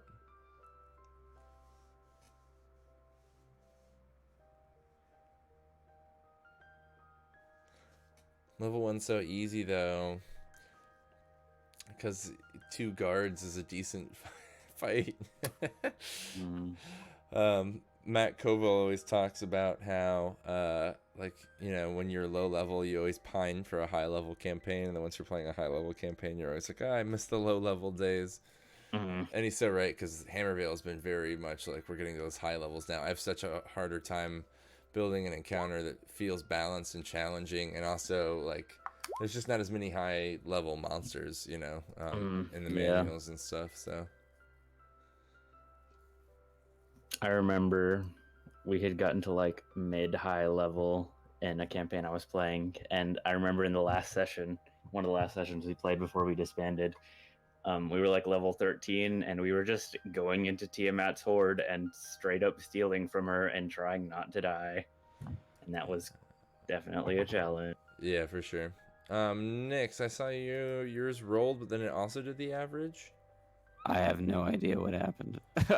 That's all right. I think it should automatically add it. If anything, it only added 1 extra HP, which I'm not gonna dock you for. I can't know if it did or not. But let me know if anyone has questions as they're going through choosing their selections, and also let me know when you're done. I believe. Yeah, it only added 5. Surely it didn't add an extra. Sweet, you're all good. If I remember correctly, there was a house rule, and this is just for clarification, that I believe it was you choose when you level up if you do average or roll, and then you keep doing that for the rest of that character's campaign. Is that No, true? no, never has been that Okay. way. Nope. Okay. You can just always Okay. choose. So I didn't get any stat bonuses, but that's normal. Like no strength, dex, con, No, instinct. those come like every 4 or 5 levels or so. Oh, okay. Mhm. Yeah, so Unless I'm done. you're a fighter or a rogue. Rogues do get extra ones, but they get them at weird places. Everyone else done? Yep. I'm done. Yeah, I'm done. Yep. Yeah. So let's talk about the new abilities everyone gained real quick. Igrim, what did you gain? I leveled up last time. The sleep was the spell I learned. Oh, nice. Excellent. So we got to see it in action today, which is great. Spitz, you level up to a level 2 barbarian. You said earlier you get danger sense now. What's that do? Yes, I have danger sense and reckless attack as well. What do they do? Danger sense, basically, whenever I am threatened by danger that I can perceive and I am conscious, I have heightened reflexes getting away from that. That's basically text-wise. I have advantage on dex saves against effects that I can see, such as traps and spells. Awesome. So you have a advantage on dexterity saves to dive out of the way of fireballs. Mhm. And then you also got what else? Reckless attack, the classic barbarian feature. I can recklessly throw away my defense to make an extra precise attack that will give me advantage. However, for the remainder of the round of combat, all against me will have advantage as well. Nice. Yeah, reckless is great. And so moving on to Nyx. Nyx, did you get any new rogue stuff? What did you get? Yeah. So I got a skill called Cunning Action. Nice. So it's starting at 2nd level. Your quick thinking and agility allow you to move and act quickly. You can take a bonus action on each of your turns in combat. This action can be used only to take the dash, disengage, or hide attack, or hide action. Sorry. Right. So in combat, we've all been kind of learning combat, but so a good way to think about it is you have like check boxes. You have your main action, then a smaller checkbox like this is your bonus action. And you have an even smaller one. This is like a free action, like talking or saying something. And then you also have, let's say, like in a different color, your movement action, and then in yet another color, let's say red, you get your reaction. Instead of on your turn, you get this on every round because it happens on someone else's turn when you react. So this is good for everyone who's new to the combat. So every turn you can check off your main action box, your bonus action box, your free action box, your movement box, and then at any time during the round you can also check off your reaction box if something triggers a reaction like an attack of opportunity. So what's cool is all those things you were just talking about, dodge, disengage, and hide, are normally full actions, but now they only check off your bonus action box. So you still have your full action box to use on other things like attacking or readying a weapon, etc. Taking potions. Dope. Hell yeah. The reason I spelled it out like that is because there's this really great like graphic or card or like placemat thing somewhere for 5th edition D&D that shows like all the things you get on a turn as like a checklist like that. I'll post it in our Discord later. Slip, whatever you just posted is wackadoo. Yeah, I was like, what is that? At first, far away from my screen, I thought it was Russian. So anyway, yeah, you got cunning action. Was there anything else you got there for your for Nyx? No, I just got Cunning Action and some HP. It was all. Excellent. And then Slippy, what did you get? So I got Shield of Faith, and I also got my Channel Divinities. Nice. What's Shield of Faith? Just a new spell? Yeah, Shield of Faith is a new spell. A shimmering field appears and surrounds a creature of your choice within range, granting it a +2 bonus to AC for the duration. But it didn't add it to my list of castables. That's because it's not an attack spell. Only attack spells go there. Okay, so where do I note this then? So you have your Spellmancer, if you picked it, probably, or your Charactermancer probably already added the spell. Hold on, let me fix some things. There we go. It's on the spells tab. You have a tab at the top. You have core, bio, and spells. So if you go to the spells page, there's quite a few spells that may not show up in the front page, kind of. Okay. If that makes sense. I think you should gain one more prepared spell because you leveled up. Yeah, I did. Shield of Faith is the prepared spell. Okay, perfect. Excellent. So, and then you get your channel divinities, which are really the coolest part of clerics. So each cleric has a special kind of spell casting that doesn't use spell slots. That's just their god channeling some kind of energy into them, and they can use it. And you can use it always in two different ways. You can always use it to turn undead or send them running scared, which is very powerful. And then depending on your subclass of cleric, you have a different channel divinity. So you're a life cleric, right? Yeah. And what's your channel divinity do? Some sort of big light blast or big healing blast? I can't remember. I don't know. I don't even know where to. Preserve life down at the bottom. It's called channel divinity preserve life. So at second level, you can use your divinity to heal the badly injured. Oh, go back to your core page real quick here. It's at the bottom right. The channel divinities are listed in your features. It's the very bottom one. So you can heal the badly injured. As an action, you present your holy symbol and evoke healing energy that can restore a number of hit points equal to 5 times your cleric level. Whew. So that's 10 hit points. Right now, I mean, when you go to level 3, that immediately turns into 15. Yeah, that's a and lot. you can divide that between creatures that you can see. So choose any creature within 30 feet of you and divide those hit points among them. This feature can restore a creature to no more than half its. So that means if 3 of your teammates go down and you're within 30 feet of all 3 of them, you can revive. You can give them all 5 points. You can give all of them, even 3 hit points to bring them back up to life. You can't use this feature on an undead or construct. So basically, you get like a really big, badass heal that's a once a day kind of thing that doesn't use your hit points or your spell points. And then you also, of course, get your turn undead, which is dope.